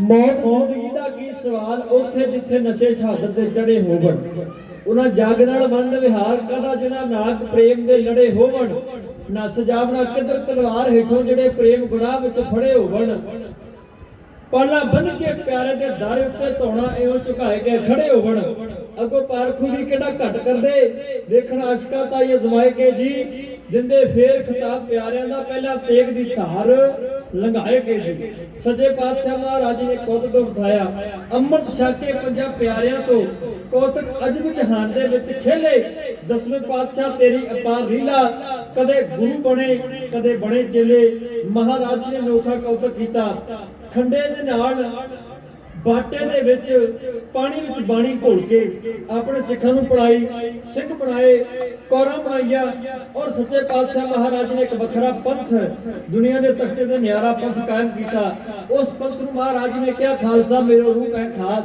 ਖਾਲਸੇ ਮੈਂ ਹਾਂ ਕਰੋ ਨਿਵਾਸ ਖਾਲਸਾ ਮੇਰੀ ਜਾਨ ਕੀ ਜਾਨ ਖਾਲਸਾ ਮੇਰੋ ਪਿੰਡ ਪ੍ਰਾਨ ਖਾਲਸਾ ਮੇਰੋ ਸਜਣ ਸੁਰਾ ਖਾਲਸਾ ਸੱਚੇ ਪਾਤਸ਼ਾਹ ਮਹਾਰਾਜ ਨੇ ਕਿਹਾ ਕਿ ਖਾਲਸਾ ਉਹ ਬਣ ਸਕਦਾ ਹੈ ਜਿਹੜਾ ਆਪਣੇ ਅੰਦਰ ਉਹ ਗੁਣ ਧਾਰਨ ਕਰੇਗਾ ਜਿਹੜੇ ਗੁਣ ਗੁਰਬਾਣੀ ਅੰਦਰ ਜ਼ਿਕਰ ਹੋਏ ਨੇ ਤੇ ਸੱਚੇ ਪਾਤਸ਼ਾਹ ਮਹਾਰਾਜ ਜੀ ਦੀ ਬਾਣੀ ਕਹਿੰਦੀ ਹੈ ਧੰਨ ਜੀਓ ਤੇ ਕੋ ਜਗ ਦਾ ਮੁਖ ਤੇ ਹਰ ਚਿਤ ਮੈਂ ਜੁਧ ਵਿਚਾਰੈ ਉਹ ਸਿੱਖ ਹੈ ਉਹ ਸੰਤ ਵੀ ਹੈ ਤੇ ਸਿਪਾਹੀ ਵੀ ਹੈ। ਮੀਰੀ ਦੇ ਪੀਰ ਦਾ ਸਿਧਾਂਤ ਗੁਰੂ ਗੋਬਿੰਦ ਸਿੰਘ ਸੱਚੇ ਪਾਤਸ਼ਾਹ ਮਹਾਰਾਜ ਜੀ ਨੇ ਇੱਕ ਥਾਂ ਤੇ ਇਕੱਠਾ ਕੀਤਾ ਹੈ, ਇੱਕ ਪਲੇਟਫਾਰਮ ਤੇ ਲੈ ਕੇ ਆਂਦਾ ਹੈ। ਧੰਨ ਹੈ ਉਹ ਗੁਰੂ ਜਿਹਨੇ ਏਡਾ ਮਹਾਨ ਪਰਉਪਕਾਰ ਆਪਣੇ ਸਿੱਖਾਂ ਤੇ ਕੀਤਾ ਹੈ। ਸਿਰ ਝੁਕਦਾ ਉਸ ਗੁਰੂ ਦੇ ਬਾਰੇ ਬਲਹਾਰੇ ਜਾਈਏ। ਗੁਰੂ ਮਹਾਰਾਜ ਦੇ ਇਸ ਕੌਤਕ ਨੂੰ ਸਿਰ ਝੁਕਾਉਂਦੇ ਹੋਏ ਸਾਰੀ ਸੰਗਤ ਆਖੋ ਜੀ ਸਤਨਾਮ ਸ਼੍ਰੀ ਵਾਹਿਗੁਰੂ। ਗੋਬਿੰਦ ਰਾਏ ਤੋਂ ਗੋਬਿੰਦ ਸਿੰਘ ਬਣ ਗਏ, ਅਨੋਖਾ ਪੰਥ ਦੁਨੀਆ ਤੇ ਸਜਾ ਦਿੱਤਾ। ਉਹਨਾਂ ਪੰਜਾਂ ਨੂੰ ਪੰਥ ਦਾ ਸੱਚੇ ਪਾਤਸ਼ਾਹ ਮਹਾਰਾਜ ਨੂੰ ਰੁਤਬਾ ਦੇ ਦਿੱਤਾ, ਆਪਣੇ ਗੁਰੂ ਦਾ ਰੁਤਬਾ ਦੇ ਦਿੱਤਾ ਮਹਾਰਾਜ ਜੀ ਨੇ। ਬੜੀ ਕਿਰਪਾ ਸੱਚੇ ਪਾਤਸ਼ਾਹ ਨੇ ਪੰਜਾਂ ਪਿਆਰਿਆਂ ਉੱਪਰ ਕੀਤੀ, ਆਪਣੇ ਮੁਕਤੇ ਬਣਾਏ ਮਹਾਰਾਜ ਜੀ ਨੇ, ਛਾਤੀਆਂ ਲਾ ਕੇ ਪਿਆਰ ਦਿੱਤਾ। ਉਹ ਪੰਜ ਨਿਤਰੇ ਗੁਰੂ ਦੇ ਸਿਤਾਰੇ ਬਣ ਗਏ, ਅੱਖੀਆਂ ਦੇ ਤਾਰੇ ਬਣ ਗਏ, ਤੇਰੇ ਦੀ ਦੁਨੀਆ ਤੱਕ ਉਹ ਯਾਦ ਰੱਖੇ ਜਾਣਗੇ। ਤੁਹਾਡਾ ਸਾਰੀ ਸੰਗਤ ਦਾ ਬਹੁਤ ਧੰਨਵਾਦ ਹੈ। ਸਮਾਂ ਮੇਰਾ ਸਮਾਪਤ ਹੈ। ਤੁਸੀਂ ਬੜੇ ਪਿਆਰ ਦੇ ਨਾਲ ਆਪਣੇ ਗੁਰੂ ਦਾ ਇਤਿਹਾਸ ਸਰਵਣ ਕੀਤਾ ਹੈ। ਵਿਸਾਖੀ ਦੇ ਮਹਾਨ ਦਿਹਾੜੇ ਨੂੰ ਮਨਾਉਂਦਿਆਂ ਹੋਇਆ ਇਹ ਪਾਵਨ ਦਰਬਾਰ ਦੇ ਅੰਦਰ ਇਹ ਸਮਾਗਮਾਂ ਦੇ ਅੰਦਰ ਆਪ ਜੀ ਨੇ ਹਾਜ਼ਰੀ ਭਰੀ ਹੈ। ਸਾਰਾ ਨਗਰ ਦਫਰਪੁਰ ਦੀ ਸੰਗਤ ਔਰ ਇਥੋਂ ਦੇ ਪ੍ਰਬੰਧਕ ਵੀਰ ਜਿਹੜੇ ਗੁਰਦੁਆਰਾ ਸਾਹਿਬ ਦੀ ਸੇਵਾ ਸੰਭਾਲ ਕਰਦੇ ਨੇ, ਡਿਊਟੀਆਂ ਨਿਭਾਉਂਦੇ ਨੇ, ਆਪੋ ਆਪਣੀਆਂ, ਉਹਨਾਂ ਸਾਰਿਆਂ ਦਾ ਬੜਾ ਧੰਨਵਾਦ। ਬੜੇ ਪਿਆਰ ਨਾਲ ਤੁਸੀਂ ਇਤਿਹਾਸ ਕੀਤਾ ਹੈ। ਗੁਰੂ ਗ੍ਰੰਥ ਸਾਹਿਬ ਮਹਾਰਾਜ ਦਾ ਕੋਟਾਨਪੁਰ ਸ਼ੁਕਰਾਨਾ ਹੈ। ਸੱਚੇ ਪਾਤਸ਼ਾਹ ਨੇ ਆਪ ਸੇਵਾ ਲਈ ਹੈ। ਮਹਾਰਾਜ ਸਮਤ ਬਖਸ਼ੇ ਆਪਣੇ ਸਿੱਖਾਂ ਨੂੰ, ਆਪਣੇ ਬੱਚਿਆਂ ਨੂੰ। ਇਸੇ ਤਰ੍ਹਾਂ ਮਹਾਰਾਜ ਜੀ ਹੋਰ ਸੇਵਾ ਲੈਂਦਾ ਰਹੇ। ਗੁਰੂ ਕੀ ਸੰਗਤ ਦਾ ਬਹੁਤ ਬਹੁਤ ਧੰਨਵਾਦ। ਤੁਸੀਂ ਇਤਿਹਾਸ ਦਾ ਮਾਣ ਕਰਦੇ ਮਾਇਆ ਨੂੰ ਭੇਜੀ ਹੈ। ਮਹਾਰਾਜ ਦੇ ਚਰਨਾਂ ਵਿੱਚ ਸਾਰੀ ਸੰਗਤ ਦੀ ਚੜ੍ਹਦੀ ਕਲਾ ਦੀ ਅਰਦਾਸ ਹੈ। ਗੁਰੂ ਕੇ ਵਜ਼ੀਰਾਂ ਦਾ ਬਹੁਤ ਬਹੁਤ ਧੰਨਵਾਦ। ਗੁਰੂ ਕੀ ਸੰਗਤ ਦਾ ਧੰਨਵਾਦ। ਸੌਂਦ ਵਾਲੇ ਵੀਰ ਨੇ ਬਹੁਤ ਕਮਾਲ ਦਾ ਸੁਣ ਚਲਾਇਆ, ਬੜੀ ਕਿਰਪਾ ਹੈ। ਗਲੇ ਦਾ ਜ਼ੋਰ ਲੱਗਾ ਹੋਇਆ ਸੀ, ਫਿਰ ਵੀ ਇਹਨਾਂ ਨੇ ਬੜੇ ਪਿਆਰ ਨਾਲ ਸਾਊਂਡ ਇੰਨਾ ਵਧੀਆ ਚਲਾਇਆ ਕਿ ਗਲੇ ਨੂੰ ਪਤਾ ਨਹੀਂ ਲੱਗਾ ਕਿ ਜ਼ੋਰ ਲੱਗਾ ਕਿ ਨਹੀਂ। ਮਹਾਰਾਜ ਦੀ ਕਿਰਪਾ ਸਾਬਤ ਸੂਰਤ ਨੇ ਤੇ ਸੱਚੇ ਪਾਤਸ਼ਾਹ ਗੁਰੂ ਗੋਬਿੰਦ ਸਿੰਘ ਮਹਾਰਾਜ ਨੂੰ ਸਾਬਤ ਸੂਰਤ ਬੱਚੇ ਜਿਹੜੇ ਆ ਉਹ ਬਹੁਤ ਚੰਗੇ ਲੱਗਦੇ ਨੇ। ਆਪਣੇ ਬੱਚੇ ਨੂੰ ਸਾਬਤ ਸੂਰਤ ਤੇ ਸਾਬਤ ਸੀਟ ਦੇਖ ਕੇ ਗੁਰੂ ਗੋਬਿੰਦ ਸਿੰਘ ਮਹਾਰਾਜ ਜੀ ਅਤਿਅੰਤ ਖੁਸ਼ ਹੁੰਦੇ ਨੇ, ਬਹੁਤ ਦਾਤਾ ਦਿੰਦੇ ਨੇ। ਸੱਚੇ ਪਾਤਸ਼ਾਹ ਨੂੰ ਤੇ ਜੀ ਕਿਰਪਾ ਕਰਨ, ਉਹਨਾਂ ਨੂੰ ਚੜ੍ਹਦੀ ਕਲਾ ਬਖਸ਼ਿਸ਼ ਕਰਨ। ਹੁਣ ਆਪ ਜੀ ਤੋਂ ਆਗਿਆ ਲੈ ਲੈਣੀ ਹੈ। ਸਾਧ ਸੰਗਤ ਆਨੰਦ ਸਾਹਿਬ ਦੇ ਜਿਹੜਾ ਜਾਪ ਹੈ ਉਹ ਢਾਡੀ ਜਥੇ ਨੂੰ ਹੁਕਮ ਹੋਇਆ ਕਿ ਢਾਡੀ ਜਥੇ ਨੇ ਆਨੰਦ ਸਾਹਿਬ ਦਾ ਜਾਪ ਕਰਨਾ ਹੈ। ਉਹ ਜਾਪ ਕਰਨਗੇ। ਮੈਂ ਪਹਿਲਾਂ ਫਤਿਹ ਬੁਲਾ ਦਿਆਂ। ਸਾਰੀ ਸੰਗਤਾਂ ਦਾ ਬਹੁਤ ਬਹੁਤ ਧੰਨਵਾਦ। ਗੁਰੂ ਗ੍ਰੰਥ ਸਾਹਿਬ ਦਾ ਕੋਟਾਨਪੁਰ ਸ਼ੁਕਰਾਨਾ ਹੈ। ਸ਼ੁਕਰਾਨਾ ਹੈ ਸਰਦਾਰ ਮਲਕੀਤ ਸਿੰਘ ਜੀ ਦਾ ਧੰਨਵਾਦ ਜਿਨ੍ਹਾਂ ਨੇ ਹੁਕਮ ਲਾਇਆ। ਔਰ ਸਰਦਾਰ ਹੁਕਮ ਸਿੰਘ ਜੀ ਉਹਨਾਂ ਨੇ ਬੜੇ ਪਿਆਰ ਨਾਲ ਹੁਕਮ ਲਾ ਕੇ ਤੁਹਾਡੇ ਦਰਸ਼ਨ ਤੇ ਦੀਦਾਰ ਕਰਾਏ। ਮੇਰੇ ਉਸਤਾਦ ਗਿਆਨੀ ਸਰੂਪ ਸਿੰਘ ਕਡਾਣਾ ਸਾਹਿਬ ਉਹਨਾਂ ਨੇ ਇਹ ਜਿਹੜਾ ਪ੍ਰੋਗਰਾਮ ਉਹਨਾਂ ਦੇ ਰਾਹੀਂ ਤੁਹਾਡੇ ਦਰਸ਼ਨ ਤੇ ਦੀਦਾਰ ਕੀਤੇ ਸੰਗਤ ਦੇ, ਉਹਨਾਂ ਦਾ ਵੀ ਬੜਾ ਧੰਨਵਾਦ। ਇਹਨਾਂ ਵੀਰਾਂ ਦਾ ਧੰਨਵਾਦ। ਇੱਥੇ ਸਟੇਜ ਦੇ ਉੱਪਰ ਜਿਹੜੇ ਬੱਚਿਆਂ ਨੇ ਪਹਿਲਾਂ ਕੀਰਤਨ ਕੀਤਾ, ਬੱਚਿਆਂ ਨੇ ਕੀਰਤਨ ਕੀਤਾ ਹੈ, ਬਹੁਤ ਵਧੀਆ ਲੱਗਾ। ਮਨ ਬੜਾ ਖੁਸ਼ ਹੋਇਆ, ਅੰਦਰੋਂ ਮਨ ਖੁਸ਼ ਹੋ ਜਾਂਦਾ ਹੈ। ਕਿਉਂਕਿ ਜਿੱਥੇ ਵੀ ਜਾਓ ਬਹੁਤ ਘੱਟ ਇਹ ਸਭ ਪ੍ਰਚਾਰ ਮਿਲਦਾ ਹੈ ਕਿ ਸਾਡੇ ਬੱਚੇ ਕੀਰਤਨ ਕਰਦੇ ਹੋਣ, ਸਾਡੇ ਬੱਚੇ ਸਿੱਖੀ ਨਾਲ ਜੁੜੇ ਹੋਣ। ਅੱਜ ਲੋੜ ਹੈ ਆਪਣਾ ਵਿਰਸਾ ਸਾਂਭਣ ਦੀ। ਤੁਸੀਂ ਉਸ ਲੋੜ ਦੇ ਉੱਪਰ ਪਹਿਰਾ ਦੇ ਰਹੇ ਹੋ। ਜੋ ਸਿਧਾਂਤ ਸਾਨੂੰ ਗੁਰੂ ਨੇ ਦਿੱਤਾ ਹੈ, ਅਸਲ ਸਿਧਾਂਤ ਤੁਸੀਂ ਪਹਿਰਾ ਦੇ ਰਹੇ ਹੋ। ਮਨ ਬੜਾ ਖੁਸ਼ ਹੋਇਆ। ਗੁਰੂ ਕਿਰਪਾ ਕਰੇ ਜਿਨ੍ਹਾਂ ਨੇ ਇੱਥੇ ਕੀਰਤਨ ਕੀਤਾ ਬੜੀ ਪਿਆਰੀ ਆਵਾਜ਼ ਦੇ ਨਾਲ। ਮਹਾਰਾਜ ਸਾਰੀ ਜ਼ਿੰਦਗੀ ਆਪਣੇ ਗੁਣ ਗਾਉਂਦੇ ਰਹਿਣ, ਆਪਣੇ ਚਰਨਾਂ ਨੂੰ ਲਾ ਕੇ ਰੱਖਣ, ਚੜ੍ਹਦੀ ਕਲਾ ਬਖਸ਼ਿਸ਼ ਕਰਨ। ਹੋਰ ਤਰੱਕੀਆਂ ਨੂੰ ਇਹ ਜਿਹੜੇ ਬੱਚੇ ਨੇ ਇਹ ਪਹੁੰਚਣ। ਕੀਰਤਨ ਸਿਖਾਇਆ ਜਾਂਦਾ ਇਸ ਧਰਤੀ ਤੇ, ਇਸ ਗੁਰਦੁਆਰਾ ਸਾਹਿਬ ਦੇ ਅੰਦਰ। ਬਹੁਤ ਬਹੁਤ ਉਹਨਾਂ ਦਾ ਧੰਨਵਾਦ ਜਿਨ੍ਹਾਂ ਨੇ ਕੀਰਤਨ ਕਰਕੇ ਰਸ ਭਿੰਨੇ ਕੀਰਤਨ ਦੇ ਨਾਲ ਸੰਗਤਾਂ ਨੂੰ ਨਿਹਾਲ ਕੀਤਾ ਹੈ। ਬਹੁਤ ਬਹੁਤ ਸਾਰੀ ਸੰਗਤ ਦਾ ਫਿਰ ਤੋਂ ਧੰਨਵਾਦ। ਆਪ ਜੀ ਤੋਂ ਆਗਿਆ ਮੰਗਣ ਲੱਗੇ ਆ ਜੀ। ਨਾਨਕ ਨਾਮ ਚੜ੍ਹਦੀ ਕਲਾ, ਤੇਰੇ ਭਾਣੇ ਸਰਬੱਤ ਦਾ ਭਲਾ। ਇਧਰ ਤੁਹਾਡੀ ਭਗਵੰਤ ਸਿੰਘ ਜੀ ਬਾੜੋਵਾਲ, ਇਧਰ ਤੁਹਾਡੀ ਗੁਰਜੀਤ ਸਿੰਘ ਮਢਾਲੀ, ਸਰਗੀ ਮਾਸਟਰ ਸਰਬਜੀਤ ਸਿੰਘ ਸਰਬ ਨੰਗਲ ਕੁਰਦਵਾਲਪੁਰ ਦਾਸ ਤੁਹਾਡੇ ਚਰਨਾਂ ਵਿੱਚ ਤੂਰ ਸੁਖਵਿੰਦਰ ਸਿੰਘ ਮਢਾਲੀ, ਤਹਿਸੀਲ ਬੰਗਾ, ਜ਼ਿਲ੍ਹਾ ਸ਼ਹੀਦ ਭਗਤ ਸਿੰਘ ਨਗਰ। ਖੁਈਆਂ ਭੁੱਲਾਂ ਦੀ ਖਿਮਾ। ਬਹੁਤ ਬਹੁਤ ਸਾਰੀ ਸੰਗਤ ਦਾ ਧੰਨਵਾਦ। ਗੱਜ ਕੇ ਆਖੋ ਜੀ ਵਾਹਿਗੁਰੂ ਜੀ ਕਾ ਖਾਲਸਾ, ਵਾਹਿਗੁਰੂ ਜੀ ਕੀ ਫਤਿਹ।